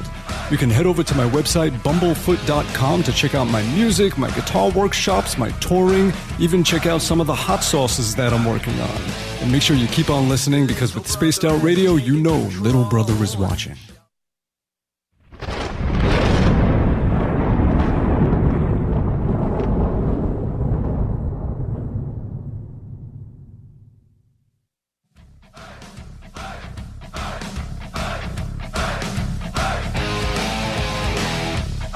Welcome back to the second half of Spaced Out Radio. Tonight I am your host, Dave Scott, sitting in the captain's chair of SOR headquarters. Tonight we're talking paranormal journalism. Our guest tonight, Jason Offutt, an author of 15 books. His 15th will be coming out in March, so just over a month away, which is going to be good. You can go to his website, check out all of his books at jasonoffutt.com, Offutt with 2 F's, 2 T's. Go check him out, or Amazon, wherever you want to do it. I'm sure he'll autograph one if you get it from the website, though. Won't you, Jason? I would love to. You on the spot. I'm putting you on the spot there. Yeah, definitely. We're talking paranormal journalism tonight, and for a lot of people, when it comes to the paranormal, outside of maybe the UFO topic or the on Bigfoot topic, there really isn't a lot of journalism, shall we say, to be covered. Sure, there's a lot of stories that can be put into books, but is there journalism there, or is it something that we just haven't covered properly? It's probably something we haven't covered properly, which also goes back to journalism. The main focus of journalism is to tell the readers or the viewers or the listeners what they need to know, and then what they want to know. What they want to know is the easier part. What they need to know is the harder part. And when it comes to paranormal topics, do they need to know that there might be an 8-foot-tall, 500-pound bipedal ape that walks around in our forests and eats from our our dumpsters? Do we need to know that? Well, yeah, we do. Do we need to know that we may be visited from beings from a different star system? Well, yeah, I'd say we need to know that too. Then why aren't we? It's partly the journalist's fault for not tackling it, but mostly it's got to be society's fault for not wanting to hear it. And then again, as I said before, a lot of the population wants to hear it, but I think a lot of us are also embarrassed by the topics. They're joke topics. We don't want to know. I, for one, do. And well, let me throw a caveat in there, if you don't mind, because how much has the current state of paranormal journalism hurt the idea of any type of mainstream coverage? Because, let's face it, there's a lot of people who are just a little off-centered in this group. Right. That's I took a break writing about paranormal topics for quite a while. because there are a lot of people who are off-centered is a good way to put it. In this, there are a lot of people who are really passionate about paranormal topics, and they come off as a little bit off-putting. But I'd say that's the minority of the people who are interested in the paranormal, but they're a vocal minority. And those are the people who go on camera. If there is a TV news crew that goes to some paranormal convention, they're going to seek out the woman with the wearing the pyramid on her head. They're going to seek out the person with the blue hair, and the one with the flowing robes, and the one who's screaming in the corner. They're going to pick all these people out, as opposed to the ones who are actually doing research. Because what's going to sell? What's going to sell? What's going to get better ratings? Showing people who are crazy, or showing people who actually might have some evidence. It's the crazy people. I get that, but that's what also creates ratings, is those people who are just a little off kilter. But one of the things that we see a lot of in the paranormal field, whether it's people writing articles, people with radio shows, YouTube channels, Facebook Live, is this new word coming out, truther and truth. They're the ones who are going to give you truth. Yet when you look all around the paranormal field, if we use that as an umbrella term, the only thing we're doing is promoting opinion and nothing that's truthful. Right. One of the rules I've had for a very long time is, if somebody says that they know 100% that, whatever topic, if it's Bigfoot, UFOs, ghosts, whatever, if they know 100% what these things are, they're wrong. We don't know. I said in an earlier segment that I'm big on science. I want science to discover these things. I want, the Bigfoot to be hit by a car. I really honestly don't want one killed, but that's what it's going to take for scientists to say, oh, wait a second, this is actually a species. I trust that people who say honestly to me, this is my ghost encounter, or I was camping and this happened, and or there was this UFO that appeared over my car and then I don't remember what happened for the next half hour. If people tell me these things, I will, on face value, believe what they're telling me if they appear to be serious. I have a pretty good BS detector, from my years in journalism, and I hope it extends to my children who are now teenagers. I want to know when they're lying to me. But the people who make outrageous claims, I tend not to believe. The people who are like, oh yeah, I saw a Bigfoot. He gave me waffles. And then, the next day I saw a ghost, and the next day after that, I remote viewed Mars and saw a McDonald's. That's too much. I don't believe that. But if one person is serious, I'm gonna buy it on face value at first. I'll ask more questions, but at first I'm gonna at least think they're serious about what they encountered. One of my pet peeves in this field recently has been the idea of self-titling. It's always been there in the paranormal, but it's never really invaded journalism as it is now, when you see a number of people out there, without naming names, are now calling themselves investigative journalists of UFOs or of cryptids or of ghosts. Now, to me, an investigative journalist is a title that needs to be earned. Much like if you're in the military, you don't say, if you're at a level of a private, you don't say, well, I feel like being captain today, so I'm a captain. There is a hierarchy that kind of goes with that. And in this field that we're in, I think there's only one, and that would be, once again, George Knapp. However, there's a lot of people trying to make their name off of this self-titling. How much does that affect, either positively or negatively, the field when real journalists look at it? It affects it negatively. It's a lot like we were talking about earlier about the hoaxers, and that it makes everybody who actually did experience something paranormal look bad. It's the same with people labeling themselves a journalist or an investigative paranormal journalist. Journalism isn't something that, you watch a TV show or a movie and think, I can do that. There's a lot more to it. You need to know how to look at the situation unbiasedly, be able to see the facts as they're presented after you have gathered them, using, tried and true methods of investigation, research, and interviewing the right people, and being able to put all of these facts together in a logical manner, and noticing when some pieces don't fit.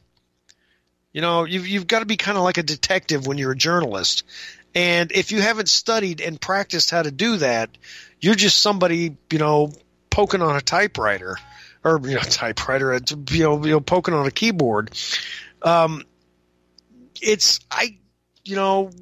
Would love to be able to walk out to the local water plant and make our water taste better that comes out of the tap, but I don't know anything about that. It's the same with journalism. If you haven't studied, if you haven't put in the time to learn how to do the craft, you're not a journalist. I'd love to be a professional baseball player. You know what? I can't do it. Well, I self-title myself since I'm 45 years old, I'm out of shape, I'm way too unattractive, way too slow, I'm a terrible hockey player, I got stone hands, but in this day of self-titling, I've decided that I want to be a professional hockey player, and I'm just a professional hockey player without a contract. I mean, that's the ridiculousness of it. It's a young man's game. Here I am, an old man in that sport, but I've decided, because I can self-title myself, that's what I want to be. I mean, that's the ridiculousness that it is. Yet there are a lot of people out there, Jason, who don't seem to have a problem with this. Right. And the problem with, to add on to the problem is the fact that now these people have, the medium. They have the internet. The internet is not policed. I mean, it is to a certain extent if you're doing something illegal. But if you want to write up a story and present it as truth and present it as I'm a journalist and throw it out on the internet, you can. You can do that as much as you want, and you might get a lot of readers. This is one of the problems with the internet is anybody can be anything they want to be at any time, and there are going to be people out there who believe them, even if they've had no training and honestly don't know what they're talking about. Looking at something objectively and logically, that takes some training. There's a lot of people out there who don't have that. There was a case, I think it was out of Idaho, that a court ruled, it might have been 2 or 3 years ago, that bloggers weren't legally journalists. And I don't know if there's been a case in the United States to overturn that. So that is a precedent case, at least right now in the U.S. And there are probably some bloggers out there who do some good, solid journalism work. But for the most part, I kind of agree with that, because you can't trust what you read on the internet for the most part. Well, that's the problem. With the amount of fake news out there, nobody knows where to turn. I mean, how many stories do we have to see about, one of my favorites is right before Christmas of 2017, or just after Christmas of 2017, there was this big story going around that some special forces group from the United States Marine Corps had invaded CIA headquarters at Langley and took it over. Now, we all knew it wasn't true. I wrote that story. I'm kidding. No, I didn't write that story. You did. Of course you did. But I mean, but people believe that because they have such apathy for the mainstream media that they will believe everything that is not the mainstream anymore. Right. What about the case, and I'm losing the specifics, I don't remember, it might have been in Arizona, I think, last year when the FBI raided this that compound observatory. Oh, yes, the observatory, yes. That raided the observatory. And why? Wow, what? An observatory? Why on earth is the FBI with a helicopter and machine guns, raiding this observatory? They didn't just raid the observatory. They cleaned out the area around it of people. They evacuated it. There was so much speculation on that. And what it came out through the mainstream media was that a janitor had downloaded child porn on a laptop at the at the observatory. Okay, let's put things together here. Yeah, take us on a ride here. Yeah, it was an observatory that monitored the sun, and it had taken pictures that UFO people thought was a UFO, a giant UFO sucking, plasma off of the sun for fuel. That was something that kept being brought up. And then later the FBI comes in, and that was a huge show of force. And they evacuated people, and they shut it down. They took the scientists out. And then we didn't hear anything. And then all of a sudden it was, the janitor downloaded child porn. And then the mainstream media dropped it. Aren't there questions there? I'm not saying that the FBI raided it for UFO information, although they might have, but isn't that kind of excessive force for a janitor who downloaded porn? I mean, admittedly, that kind of porn, the guy should sit in jail for a long time. But there are so many questions for me that never really got answered by the mainstream media, because as soon as the downloading porn information came out, it kind of dropped. Well, see, and on the flip side, I feel the same way about the mainstream with the To the Stars Academy, because not a single journalist asked Luis Elizondo, who paid you between 2012 and 2017 before you left for the To the Stars Academy, because you were still running that program. Who paid you? He never came out with that for a long time. And how do you not ask that question? Where is that follow-up question that we are missing? Yeah, I know. There are so many problems with the follow-ups. We just don't get it. There are so many stories involving paranormal things, and when it comes to this, it's mostly UFOs. That why didn't you ask this? Yeah, who paid you? Or what did you see? Or when did you see it? There are a lot of questions I would have loved to have asked, the Apollo astronauts. Exactly. And who's ever asked them? There have been a few people. Sorry. That's okay. We got about 3.5 minutes before we got to go to break. I want to hit you up on this story because it's recent, only last week. That 3-year-old boy in North Carolina who went missing for 3 days, found in a bramble bush. And I'm not saying it's Bigfoot, but it's Bigfoot. But no. That's what I'm saying. That's what I'm saying is, okay, the sheriff comes out and says the boy said he was with a bear. Okay, is that a teddy bear that he was in somebody's car? Okay, because somebody kidnapped him and felt guilty and brought him back?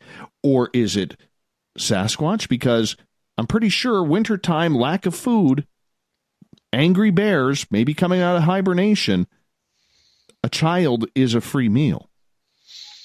Right, an appetizer, but still a free meal. That was awful. I'm sorry. But no, yeah, if it was a...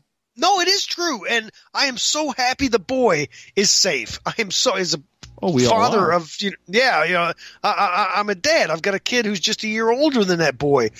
I'm so happy he's safe. But you know what? If he was actually with a bear, he wouldn't be with us anymore. So what really happened? Yeah, what was he calling a bear? Was it just something big and hairy? And if it was something big and hairy, what big and hairy was it? Certainly wasn't a man. The question. Yeah, it's definitely a question. But you look at the media, everybody on the alternative is focusing on the bear. What was that? Was it a bear? Was it a Sasquatch? Was it a teddy bear? All right. But when the sheriff says it, Jason, when the sheriff says it, and there's no follow-up to what is this bear thing? Is it a Sasquatch? Because everybody's afraid to ask that. Is it a Sasquatch question? Right. That really, really annoyed me because right on the surface, it was a bear.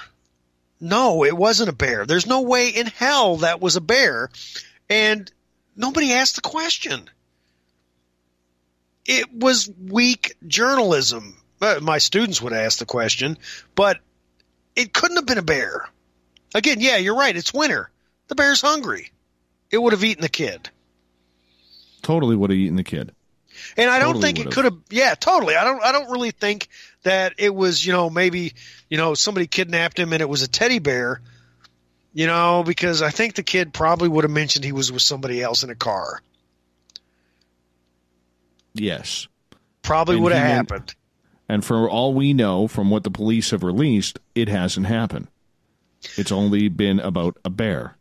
Right. And where the kid was found was close enough where people were searching that if the kid was yelling, they would have heard him. But he was gone for 3 days. Where was this kid? And what was he with? And not just but how is he able to stay without hypothermia? How come he doesn't have any, lack of looking like he had any lack of food or drink? Right. He was in good health other than a few scratches and a couple of bruises. And it was down to 20 degrees Fahrenheit on the first day. And the next day, it was a little bit warmer, but still below freezing, and it rained. He would have died from exposure either one of those days unless something was taking care of him. I fully agree. We're on the same page there, my friend. We are on the same page. Coming up, after we go to the break, we are going to get into some really more cool topics about journalism. How can we improve it in the paranormal? Stay tuned. Jason Offutt is our guest tonight. JasonOffutt.com is the website. Go check out any of his books on Amazon or his website as well. We'll be back with more Spaced Out Radio.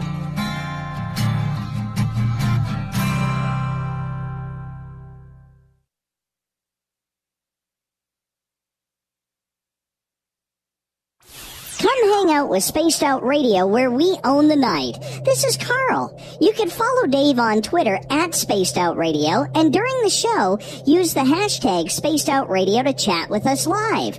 On Instagram, at Dave Scott SOR. On Facebook, give our page a like, Spaced Out Radio Show. SOR archives are free on YouTube at Spaced Out Radio. Come join us, or I will come join you. See you at your window.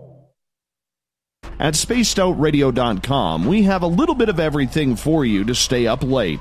So while you're there, check out our SOR Newswire, where our team brings you stories of the weird and strange to the WTF from around the globe. News on Bigfoot, UFOs, paranormal, Darwinian-type crime tales. It's the stories that the mainstream media usually won't touch. Well, we got them all on the SOR Newswire, only at spacedoutradio.com.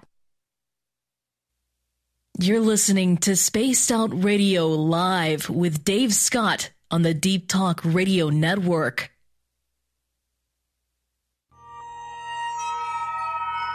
You hear footsteps in the empty room above you.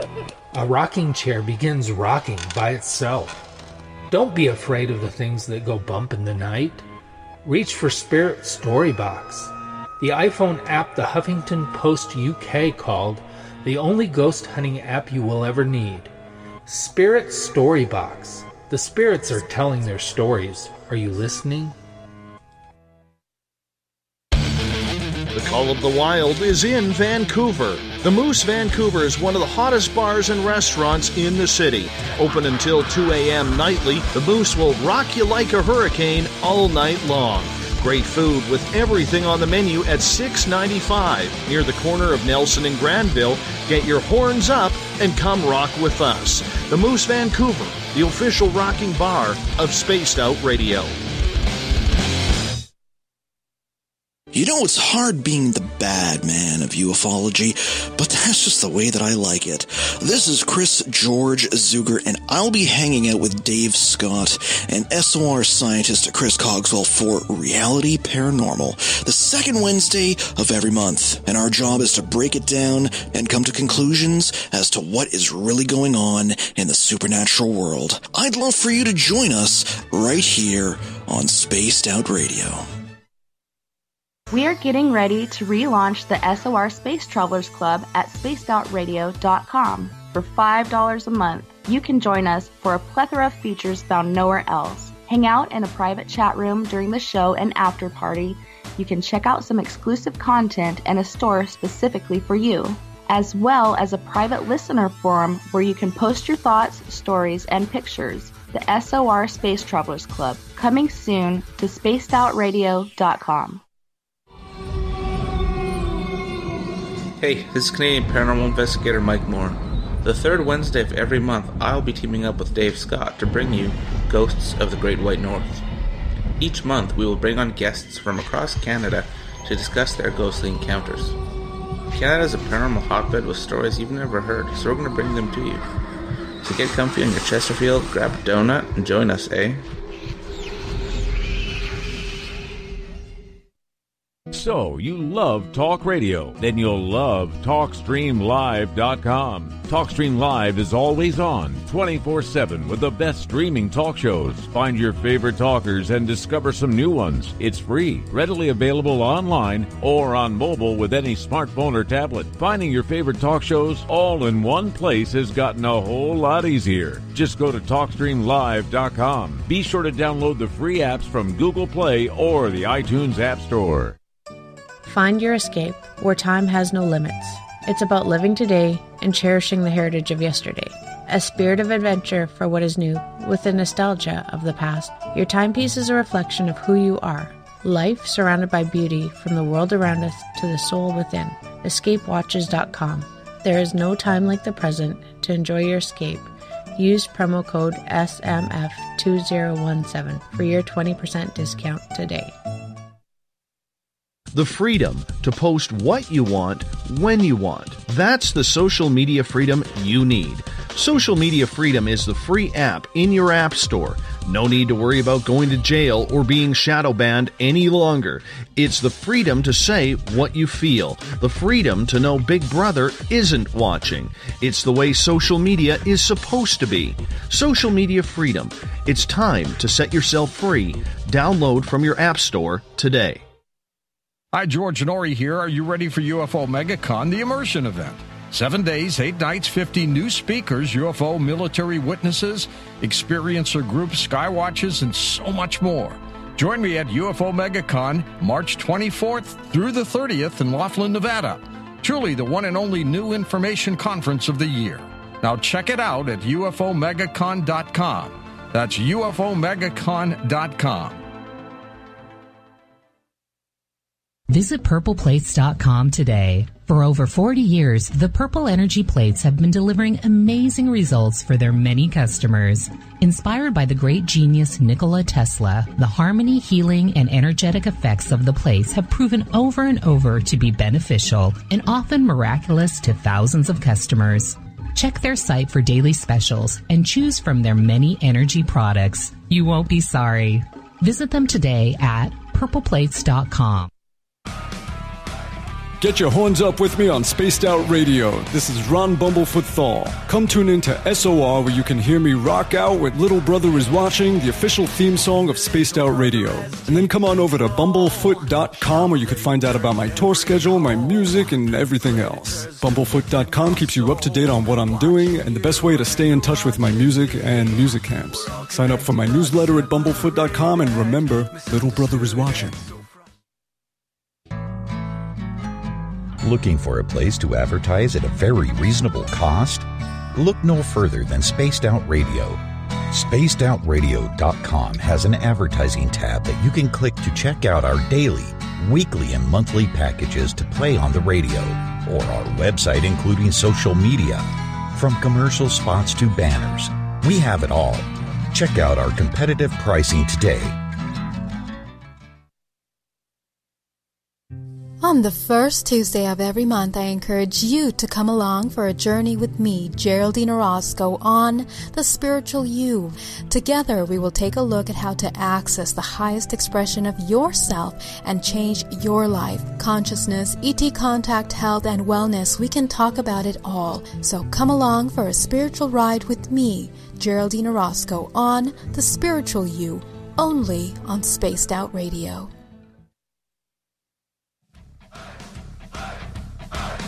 Would you like to connect with us? Head to spacedoutradio.com for all your latest show info. Now, back to Dave Scott and SOR. Welcome back to the third and final hour of Spaced Out Radio. Tonight, I am your host, Dave Scott. Good to have you with us. Tomorrow night on the show, our Keith Andrews, finally feeling healthy. He is back with the ET Connection. We get going at 9:06 Pacific, 12:06 a.m. Eastern at spacedoutradio.com. We say hello to everyone listening in, no matter where you are. We appreciate you tuning us in on Deep Talk Radio, Revolution Radio, and others. Don't forget, you can also check out all of our archives for free at youtube.com/Spaced Out Radio. Do me a favor, hit that subscribe button. The Desert Clam has set the password for tonight in the SOR Space Travelers Club. I have no idea what it is, but it is Xenodoxionology? Doxionology? I don't know. The Clam sets the password each and every night right here on the mighty SOR. Our website is spacedoutradio.com, where we have a plethora of features for you. You can rock out to Bumblefoot, go shopping right now at our Spaced Out Radio store while you're listening, and of course, read up on Captain Shirk's SOR Newswire and much more. For the final time tonight, we introduce Jason Offutt. He is a professor of journalism instructor. He is out of, now I got it here. I know I got it. Where is it? Northwest Missouri State University. There it is. On the tip of my tongue. And he's also authored 15 books, his 15th coming out in March. You could go to his website, jasonoffutt.com, to check it on out. Jason, thank you so much for being with us. It's always a fun time to have you on. Yeah, I agree. This has been a great time. Now, I want to get into stories here, because right before the break, we were talking about stories that really deserve more questions, and we're not prying into them as much as journalists actually should. Now, here's a big story that is breaking. A gentleman named Phil Leach recently got kicked out of MUFON for letting go to the public 3 very personal emails that quoted a lot of the infighting and shenanigans that seem to be happening inside the UFO organization. Whether it's evidence tampering, whether it's the racism that was brought upon John Ventry and a lot of his Facebook comments a couple of years ago, whether it's the financials, looking into people's personal records, whether it's a criminal background check or a medical check through which could violate HIPAA laws. If this was any other organization or any other company, this would be all over the media. But because it's UFOs, it's going to slide right under the carpet. When you look at a story like that that has absolutely everything, how important is it, no matter what it is, for the media to get on a story like that? Well, I mean, it's extremely important, because if this was a nonprofit for a charity, if this was Planned Parenthood, if this was, any number of other organizations and this level of corruption was going on, it would be all over the news. But because it's a topic that the media shies away from, it's it's not brushed under the rug, because that would imply that they're doing it intentionally. They're ignoring it intentionally. This is just no, they don't care because it's UFOs. How do you make them care? Well, you make them care if I'm actually surprised that the racism issue wasn't a bigger deal. But you make them care by making it, something that is real to them, which gets back to, UFOs have to be, researched more. Encounters have to be, taken seriously. Whenever, we need to go outside the United States to look at UFO encounters. There have been, so many in Mexico that were pretty obvious that our media completely ignored. If we start taking UFOs seriously, we'll take something like this seriously. But they never have, and we've already covered that portion. But in regards to the MUFON story, sometimes all it takes is the right journalist or the right author to pen something about this, to do a little bit of digging, and the next thing you know, you're breaking a good story. I mean, there are plenty of stories in the paranormal that could be broken by mainstream media. However, they just don't pay attention. But this is one where they could. Right, and you have to make it relatable to the audience. And how you make something relatable to the audience is, I guess, to make it sexy. You have to show the audience why they should care about it. What's the money involved? Who was involved? Who was hurt? Who suffered from this? Who could benefit from this?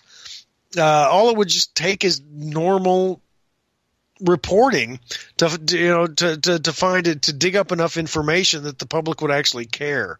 And again, just because of the topic, they don't. Is that to blame on the journalism or the topic, or is there any blame to go around?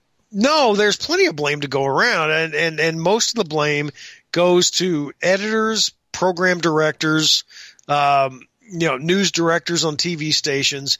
And the higher ups from there. You don't cover stories, and we've covered this before as well. You don't cover stories that are not going to garner you money. You cover stories on Tom Brady. You cover stories about some. Trump's son saying something stupid. I mean, those things are going to get attention. They're going to get people, typing things on Twitter and other parts of social media.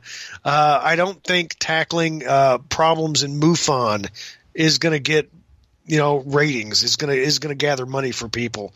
So they're just going to do the sexy stuff. How do you make UFOs sexy? I guess that's the question. Well, considering as a lot of proof is correct, but as long as it comes down to it, I think the media has also neglected, though, that next to Jesus Christ himself coming down from the heavens, we have the opportunity on the second biggest story in mankind's history. And I would think that any journalist would want that story. I would. If I was still working mainstream media, I would love that story. Yeah, and if I was working mainstream media still, I would as well. But look at how the media has handled stories that are kind of outside the mainstream. Whenever the Viking, the Viking explorers, the robots went on Mars back in 1976, I think it was. One of the Viking machines picked up signs of life, and scientists poo-pooed the findings. But the guy who was in charge of the experiment said, "I really think this is a sign of life." That was just a brief blip in the history of NASA, and it never really was covered anymore after 1976. I think when they sent one of the rovers out in the last 10, 15 years, there was a brief mention of it, but there was actual evidence back in 76 that there might have been life on Mars. And it just didn't get covered. There was a more recent story, and it might have been 7, 8, 10 years ago, of a lot of methane in the atmosphere of Mars. Well, methane has a very, very short shelf life, and it has to come from one of two places. One, volcanic activity. Two, life. We don't have volcanic activity on Mars. Where else did it come from? That was a story for a brief period of time, and then it was just kind of dropped. All right. I want to know more about this, but the media stopped covering it because, scientists said there's no life on Mars, so there can't be. I like this comment by Dale in the chat room. Ask Whitley Strieber how to make UFOs sexy. Now, that's funny. That's actually kind of funny.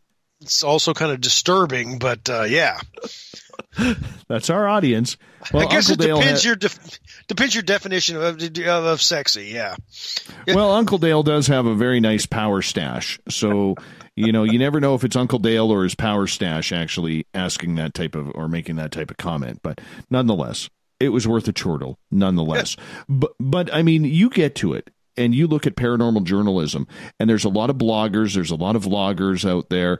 YouTube has become very popular. People are buying and eating up anything and everything that they want. I mean, you look at the YouTube channel Secure Team 10. Tyler there has done an incredible job. He's over 2 million followers. He's making a lot of money off of that channel, but he doesn't care what he posts on there. He even tells you, I don't know if it's real or fake. He just posts it. And there's been a lot of UFO people who will say he posts a lot of fake information, but people are buying it up. They're eating it up like anything, and he's rolling it right to the bank. Is that what it comes down to with the field of ufology or anything in the paranormal, that it really doesn't matter if it's real or fake, or we're calling everything that we're the only ones who can deliver the truth? Is it all about the message or the way we are interpreting the message? It's all about. Let's look at the ghost shows and the Bigfoot shows on cable. Are they actually coming up with anything? There's a video on YouTube that shows on one of the ghost shows. I think it might be Ghost Hunters, of one of the hosts rigging a wire on his jacket that when he pulled his arm, the wire would yank his collar back. And that was outside of what was on the show. So that was faked. I interviewed a guy who was on Finding Bigfoot, and he said it really frustrated him because he was sitting around this pond, and the camera crew was on the other side of the pond, and everybody saw this enormous bullfrog jump into the pond, and it made a big splash. And the camera crew was like, oh my gosh, the Bigfoot threw a rock at us. You saw that. Everybody saw that, right? They're all in it for the ratings. They're not in it for the truth. And that's, one of the problems that's affecting us. That's affecting getting the real, getting to the real story, is there are so many people out there just trying to make a buck that the story's not just getting lost, it's getting buried under all the BS. Well, when you talk about BS, what do you mean by that? Is it the multitude of, online radio shows or YouTube channels that are going? Is that what you mean by that BS? Or do you mean BS that stories are being covered up or just not told because people are untrained? Oh, I'm going to both. It's both. Anytime the truth is not being told, what is being told is BS. So, I mean, yeah, I don't have faith in the shows that are on TV. I don't have faith in a lot of the information that's on YouTube or any other social media. there are probably people out there who are posting things on their blog or on social media, and by God, they actually know something. But there's so much noise out there, we don't know that. So if we could get mainstream media, mainstream journalists like George Knapp, who's already doing it, to actually investigate what's happening. Like, the little boy and the bear. Nobody's asking the questions about, was that a bear? Really? Is the boy saying it was a bear? Hey, little boy, what did the bear look like? If we get people doing that actual research and doing the groundwork, I would feel better about my profession. I get that, and I can see where it disappoints you, especially as a journalism instructor. So when you're working with your students, do you use those type of examples of what not to do? Oh, yeah, absolutely. And I don't have to, see an example and save it and use it 2 years from now. There are new examples coming out all the time of complete, garbage. There was about a year ago, maybe it wasn't that long ago, of a ghost in a high school. And there were these lockers coming open, the doors coming open or shut. And it made its rounds on the internet and news, TV stations and, radio, newspapers, they all covered this. And it was obviously, completely rigged. Me sitting there watching it, I'm like, you could do that with a fishing line. No problem. It was fairly embarrassing that it was covered on the media because it was, it was the streetlight UFO thing. Oh yeah, definitely a UFO. Definitely a UFO. If you saw me eye rolling right now, you would understand. Yeah. But no, I understand with what you're saying.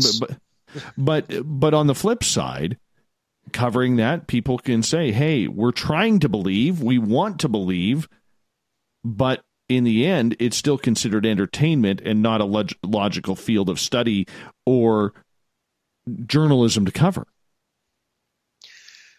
Well, yeah, that's exactly what it is right now. I'm sure there are a lot of other journalists out there who really want to cover this seriously, but are not allowed to.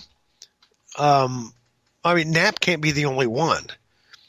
He can't be the only one who's got a pass. There again. You said the guy who wrote the New York Times piece on the Pentagon studying UFOs. He was a Pulitzer Prize winner. Ralph Blumenthal. I'd trust that guy. I would totally trust that guy. Getting a hold of him's a different thing, though. Well, you could stalk him. Yeah, but don't forget too that you have to be wary with what if you're in the mainstream and you don't know this field, you don't know the people involved, you don't know anybody who is involved with it.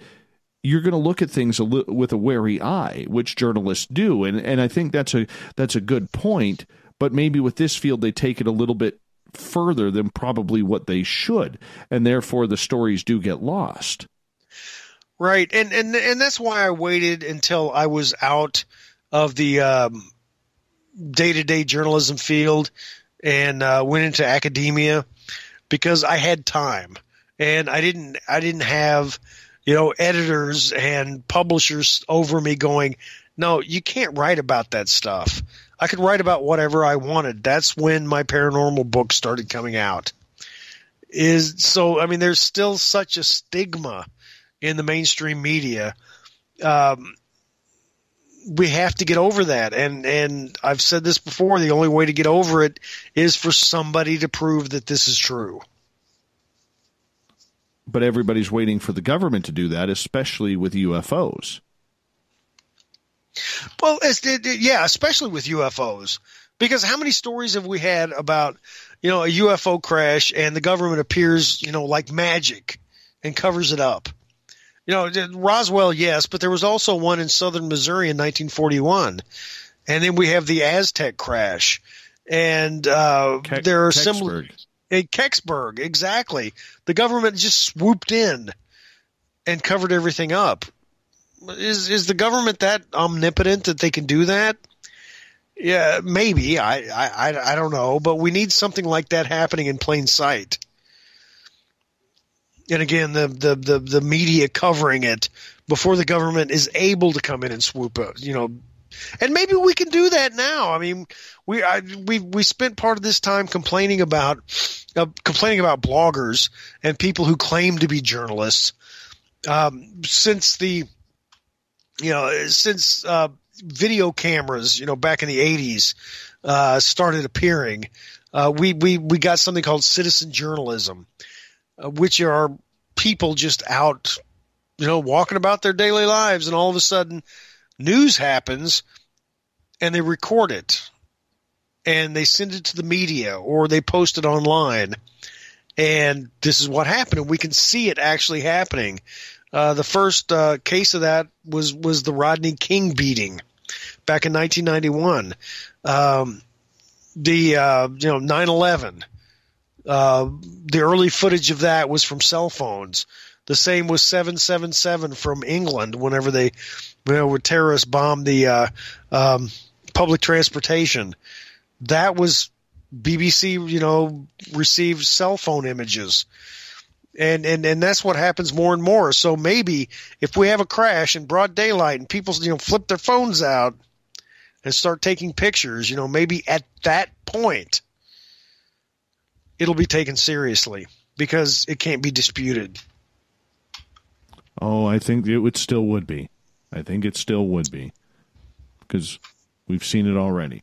But nonetheless, my friend, we only got a couple minutes left with you tonight on Spaced Out Radio. You got a new book coming out in March. What's that all about? I love monsters. I love cryptozoology. And what I did was look at all 50 of the United States, and I found the monsters from those states. And mainly the most exciting encounters. And I wrote about each of those. By the way, there are Bigfoot encounters in 70 or in 49 of the 50 states. So the big guy gets around. But I covered as many monsters as I possibly could. There are some really creepy ones and some kind of silly ones, and it's just a really fun read. It's called Chasing American Monsters. Oh, we're going to have to bring you back on for that, probably in April. We're definitely going to have to bring you on for that because we love. I would absolutely love it. Yeah, that would be fantastic if we could, because that would be. Hey, we love monsters around here. We love monsters. Give us a little hint. What was the strangest monster outside of Ohio? Because they have all the weird ones that you were able to find. Yeah, they've got some weird ones. The rock slide bolter from Colorado during the gold rush, and everybody was going west to mine gold and in some places silver. There were miners in the mountains in Colorado, and the rock slide bolter was apparently a whale that instead of a fluke on its tail had a big hook. Oh, and the hook, goodness. The hook held it on top of a mountain, and as soon as it saw people like tourists or people who were claim jumping, the hook would release and the monster would slide down and swallow up the people. Wow. Well, tease us with that, because we'll definitely get you back on in April. Jeff Offutt, thank you so much for coming on Spaced Out Radio tonight, my friend. What an absolute pleasure to have you on. All right, Dave, I had a great time. Thank you so much. And, I look forward to being back on the show. Absolutely, my friend. And coming up next, we have Olaf Phillips, the SOR Newswire. We're going to break down the weird, the strange, and the wacky. We'll be back.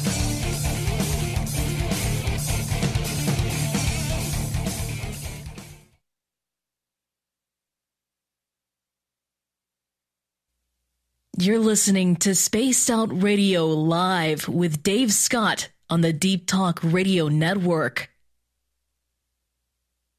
Heading to Vancouver and looking for a night on the town? The Moose Vancouver is the bar that never stops rocking until 2 a.m. every night. The Moose has great food with everything on the menu from $6.95 to $8.95. Fantastic, vibrant staff and rock and roll that will bring you back to when the music was real, the hair was long, and the guitars were rocking. Get your party on at the Moose Vancouver, the official party bar of Spaced Out Radio. Coming soon to our website, spacedoutradio.com, is the SOR Space Travelers Club. For just $5 a month, you can get into a private area on our site where you can hang with other listeners in our chat room, post in our forum, and check out a bunch of exclusive content and store that won't be found anywhere else, including a nightly after-show party with Dave. It's going to be the best $5 a month you're going to spend. The SOR Space Travelers, only at spacedoutradio.com. Visit purpleplates.com today. For over 40 years, their many customers. Inspired by the great genius Nikola Tesla, the harmony, healing, and energetic effects of the plates have proven over and over to be beneficial and often miraculous to thousands of customers.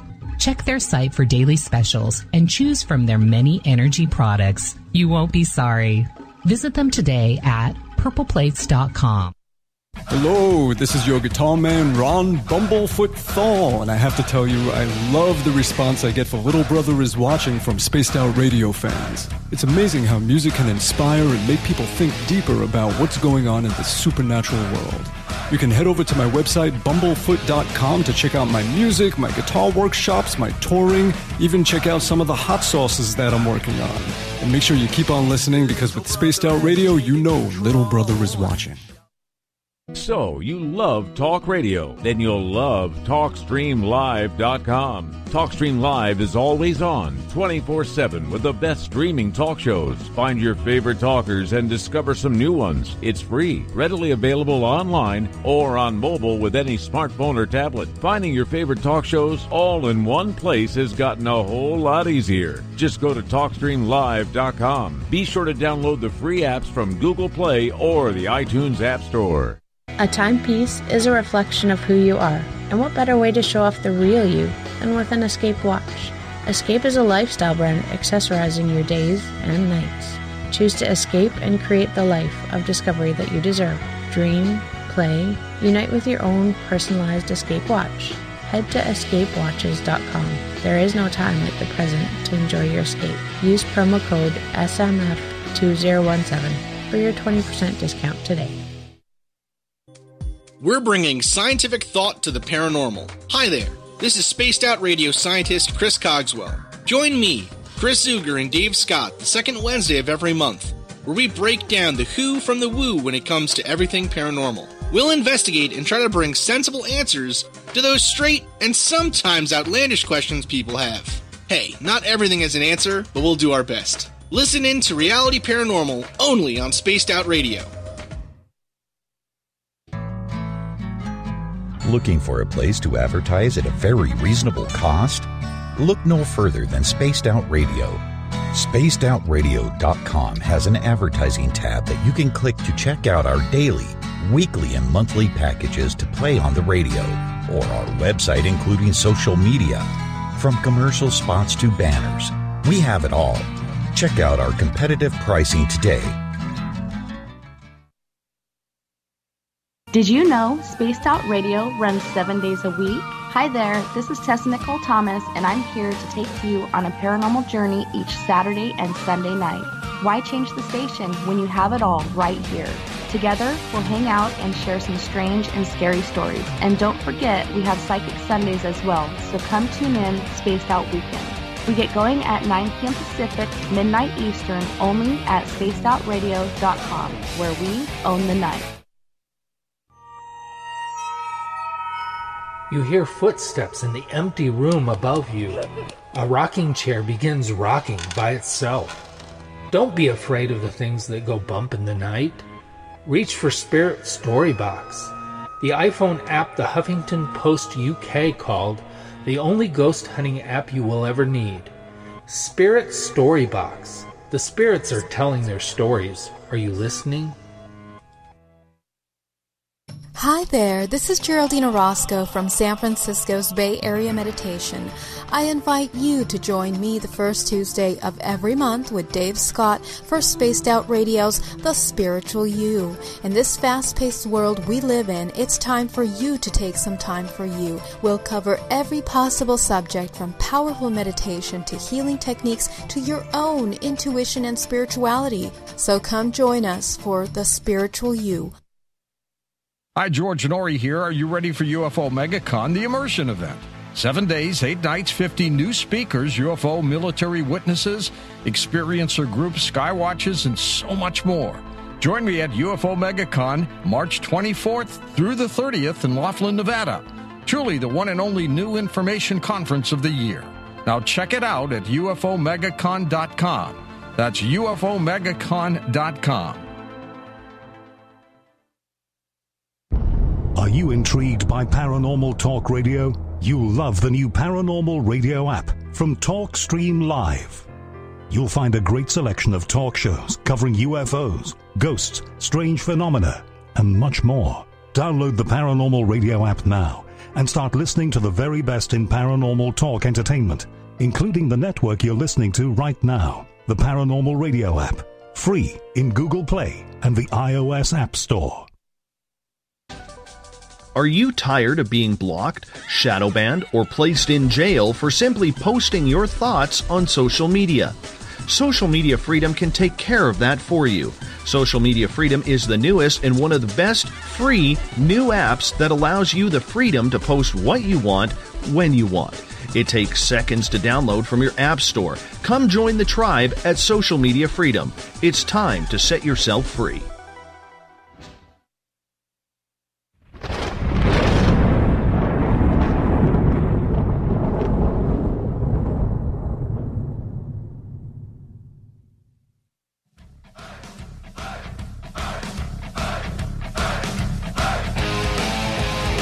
We've rounded third. We're heading for home tonight on Spaced Out Radio. I am your host, Dave Scott, sitting in the captain's chair of SOR headquarters. Glad to have you with us wherever you may be. Thank you so much for tuning on in tonight. Now, we get to the news, the weird, the wacky, the WTF with the SOR Newswire.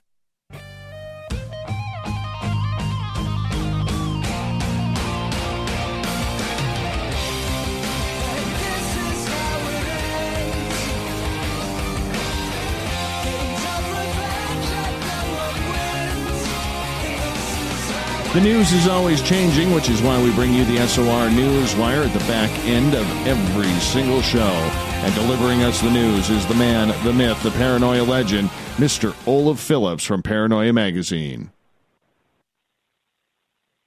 How you doing, Mr. O? Greetings and salutations. Just had Jason Offutt on the show. You know him, you're a friend. And talking paranormal journalism, whether it's UFOs, cryptids, ghosts, whatever it may be. As the owner of Paranoia Magazine, you try your best to try and deliver quality journalism on these topics. How difficult is it, actually? You know, it's a little easier for us. We've been around a long time, and we have a lot of really talented people who have written for us, like Adam Go-Reilly, who's actually one of our most prolific writers. And, you know, Ron and I, we know a lot of people, so, you know, we tend to get some good stuff.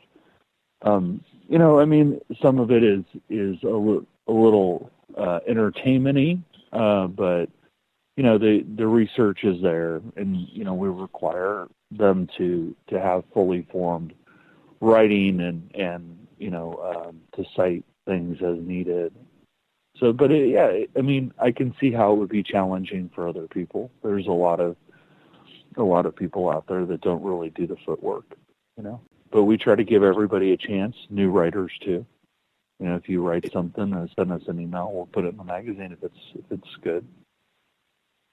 Is there an opportunity though to try and be a news breaker though? maybe, whether it's with Paranoia Magazine or some other outlet on this end, because there are things happening and so few are actually doing it? There is. I mean, we try to do that, but there is. But it's challenging. It is not a field that has a tremendous amount of money in it. So what you get is a lot of really fantastic, phenomenal researchers and phenomenal writers who are really donating their time, out of a passion or a desire to get the information out. So in some cases, you have to be a little more liberal than the journalistic standards that I would expect out of the New York Times, or the LA Times, or other newspapers of that magnitude. You have to give them a little latitude, but it doesn't mean that you shouldn't actually do research. But there is an opportunity, absolutely. But how much? And this will be my final question for you before we get to the news.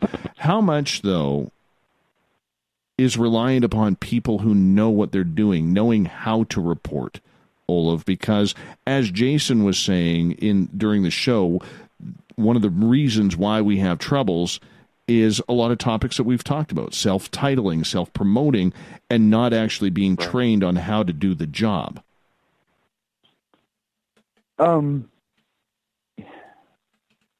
It is challenging at times. We're able to weed out a lot of the self-promoters, people who are just in it to get their, for fame and fortune. But, again, I think that it's a field by its very nature that's dominated by people who have a passion for it. And if you really have a passion for it, you're doing the research, and then you report it. You report it well, right? But at the same time, it does also get the charlatans and the other people. I mean, if there's something that we get that patently makes no sense and we know to be factually incorrect, we're of course not going to print it. And that happens. I mean, I had a person tell me once, why won't anybody read this thing I wrote? And I said, well, because it's not good, And they were like, well, their favorite deity had told them to write it. And I said, well, that may be, but, there's a certain standard that you have to live up to, and your favorite deity obviously didn't empower you to write in a method that people would enjoy, So, but yeah, I mean, it can be a problem. I mean, if you go look at some of these sites that publish, quote unquote news, paranormal news, it's like the world's going to end this week, and I used to go on there every once in a while and post a comment, one day later and go, well, we're all still here, and you get a lot of people who have inside sources, and, that's specious at best. I hear you. But, I mean, there aren't a lot of true journalists that write for this stuff. There's a lot of fantastic researchers, like Nick Redfern, but Jim Mars was one of the few actually trained journalists who would write this kind of stuff. So yeah, let's get to the news, my friend. Yeah. I could go on for hours about that crap. You and I totally could. You and I have had that conversation for hours off the record, and you're absolutely right on that, my bud. All right, let's get to the news. Well, Valentine's Day is coming up, and I know people are looking for gifts for their favorite somebody. So this from the Huffington Post. I have to give them credit for this one. These weird but wonderful gifts will definitely spice up your Valentine's Day. Of all the gift-giving holidays, perhaps Valentine's Day is the most fraught with danger. Some Valentines have such expectations that they end up being disappointed when they get some cliche candy, flowers, or sex apparel. Boring. Luckily, with our guide, you don't have to worry about disappointing your Valentine, because you probably will. so you no more stress. But if you're dating someone who would be disappointed to receive a 6-foot gummy cobra or a marijuana bouquet or a purse shaped like a bloody butcher knife, trust us, you don't want them in your life. Meanwhile, anyone who loves gifts below, it's an article, or at least is willing to fake enthusiasm, is a real keeper. The first one is a giant gummy python. When it comes to gummy anything, bigger is always better. The 6-foot gummy python is sure to let your Valentine know that you are truly sweet on them. However, it's pretty heavy, so carrying it to your love will definitely require a workout.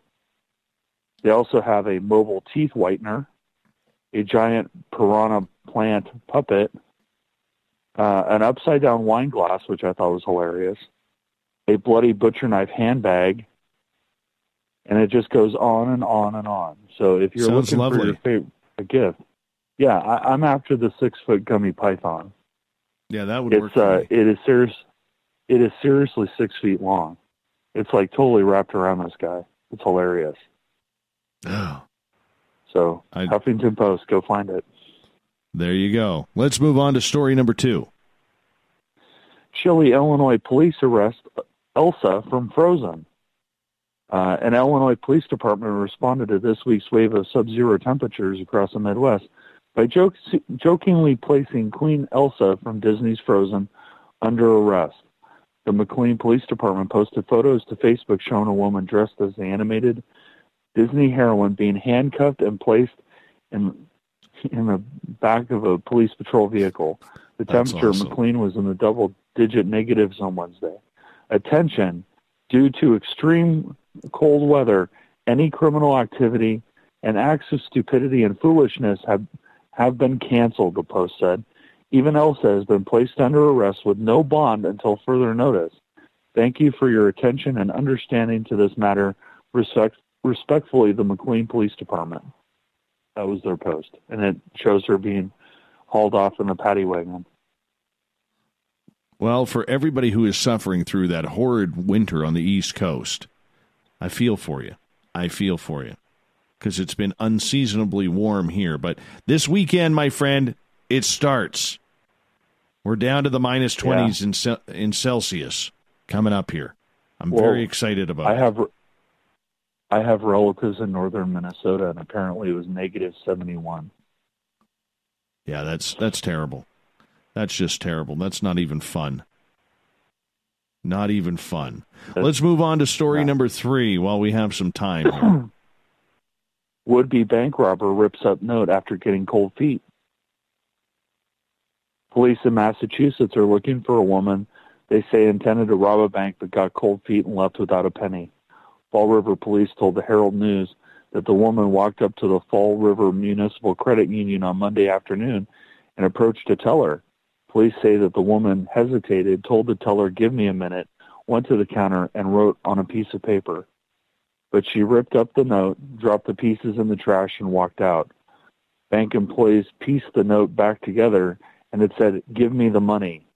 Anyone who recognizes a woman in the surveillance images should contact the Fall River Police. Can you still be arrested for not money. making the crime? Can you still be arrested for that? I don't think so. Because you didn't actually do anything. She had a change of heart. Her consciousness got to her. Yeah. I think that they should find her and thank her and say and show people, you know what, no matter what bad stuff's going through your life, you don't have to do a bad thing. I think she'd be a great. Yeah. I would like to find out why she didn't do it. Why couldn't she follow through? And if the police are able to find that out, why not? Why not reward her for making the right decision? Like if she was robbing the bank because she needed groceries for her children, why not reward her with getting her a fridge full of groceries or something? You know what I'm saying? I mean, that's how you clean up society. I agree. Yeah. Right, That's my thoughts. You ready for the last one? Oh, tell me it's from saved the Florida. best for last. Tell me it's from Florida. Florida man Florida man spent 41 days in jail for heroin, but it was actually detergent, cops say. For nearly 6 weeks, 29-year-old Matt Kroll said he sat in a Florida jail for a crime he didn't commit. The charge was trafficking heroin, according to CBS 12. It came with a steep potential punishment and bond, which frightened Kroll, who said an officer mistook laundry detergent for heroin. It's very surreal when you're sitting in jail with a $500,000 bond, Kroll told WPBF 25, and you can't go anywhere knowing that you didn't do anything wrong. In the past, when I have gone to jail, it's been for something I knew I wasn't going, where I knew I wasn't going to be there forever, Kroll said. It's a lot different than going to jail, and the charge of trafficking heroin carries a penalty of 25 years in prison. Kroll was arrested by Martin County Sheriff's Department Deputy Stephen O'Leary on December 5th, according to WPTV. Sheriff William Snyder says the officer has been fired after an investigation uncovered that at least 11 people were put in jail for drug charges were found innocent, the TV station reported. No matter what we do, no matter how hard we try, just based on the law of possibilities, there's always a possibility that one bad apple will slip through, Snyder said, according to WPTV. The TV station reported that Kroll may sue for damages. 41 days in jail for trafficking. 41 days in jail for trafficking laundry detergent. Well, you know what? I hope he does sue, and I hope he wins, because this is obviously a cop who had and it's not the idea of the majority of police officers out there, but he had an agenda. And whether it was color of skin, whether it was a neighborhood that he felt that he was going to be the hero and clean it up, whatever it may be, I hope this guy does sue. I mean, he may have lost his job over this, maybe lost some family, maybe custody of his children over this. There's a lot of repairs that need to be paid for, and that's just the way it is. And you know what? I have multiple law enforcement people in my family, and they would tell you the same thing. If you're going to do the job, do it correctly and follow the rules. And agreed. Take pride in what you do. On that note, let's get to the thought of the day, because we have pride in that. Absolutely.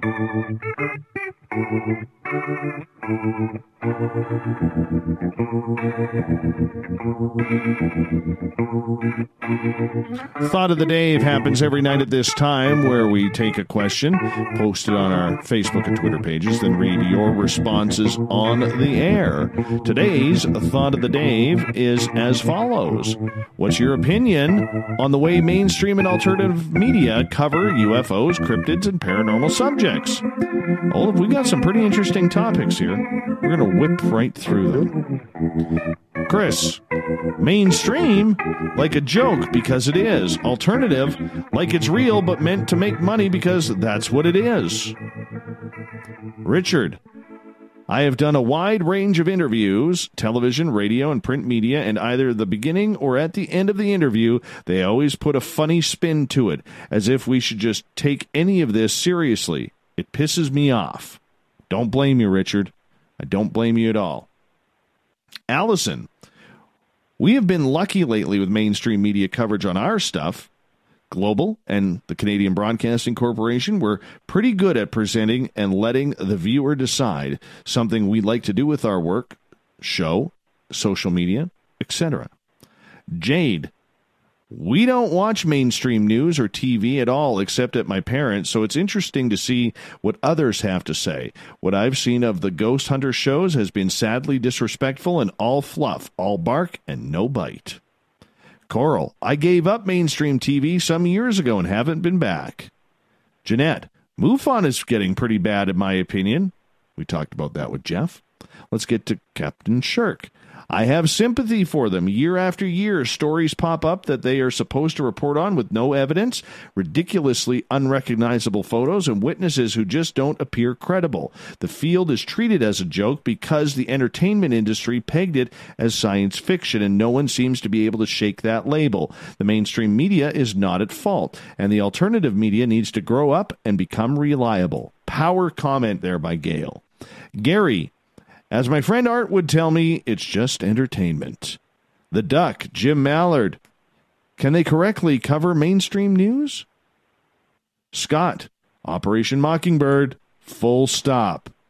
Natasha, yep. They don't vet their guests closely enough unless, of course, they just want ratings and don't care about having integrity. Marianne, the poor councilwoman from Phoenix who was looking into the Phoenix Lights because her voters wanted her to. The way she was made into a laughingstock, just sad. John, yep. Councilwoman Barwood, great lady. My hero. I used to share an office with her on 40th Street at Bell at the Phoenix Multi-Generation Center. Governor Sivington did everything he could to embarrass believers, and he made a total jerk out of himself. We know what we saw and experienced, and we have seen and experienced dozens of times since. Phoenix Lights were and still are the real thing. Don't believe the BS about flares and the like. All cover story. Greg, the biggest problem I have with media coverage is they always tend to look at UFOs as machines buzzing our planet or neighborhoods. They never explore where they come from, or if they are controlled by AI software, robots, or organic extraterrestrials. I'm glad to hear they are at least starting to take the whole UFO thing seriously now, but without having a large enough staff, they are still missing the bigger picture. The last word goes to, we'll give it to Robert, Aussie Rob tonight. How's tomorrow looking? They should knock off the X-Files theme or Ghostbusters music while playing the interviews. This is a serious subject, not a whimsical puff piece to fill in between the weather and the close of the news. And on that note, Mr. Olive, where can people find Paranoia Magazine? Paranoia Magazine on Facebook, Paranoia Mag on Twitter, and Paranoia Mags on Instagram. And check out the Paranoid Traveler on YouTube. It's awesome. Grand. Totally awesome now. And we want to thank Captain Shirk for coming on in and helping us out with the SOR Newswire, which you can find at spacedoutradio.com. Click on the News tab. Big thank you to Jason Offutt for being our guest tonight on the show, talking paranormal journalism. His website, jasonoffutt.com. Tomorrow night on the show, our Keith Andrews is back with the ET Connection, 9:06 Pacific, 12:06 a.m. Eastern at spacedoutradio.com. We got Mr. Ron Bumblefoot Thal rocking in the background with Little Brother is Watching. Bumblefoot is the official music of Spaced Out Radio, rocking us in and out of every single show. Get your horns up for the guitar god himself. Special thanks to all of you listening in at home, at work, in your cars, wherever you may be. Every one of you in the chat room, you know who you are. And, of course, on Twitter at hashtag Spaced Out Radio. Thank you for your snark. Thanks for being there for us. Thanks for making us bigger, because together, my friends,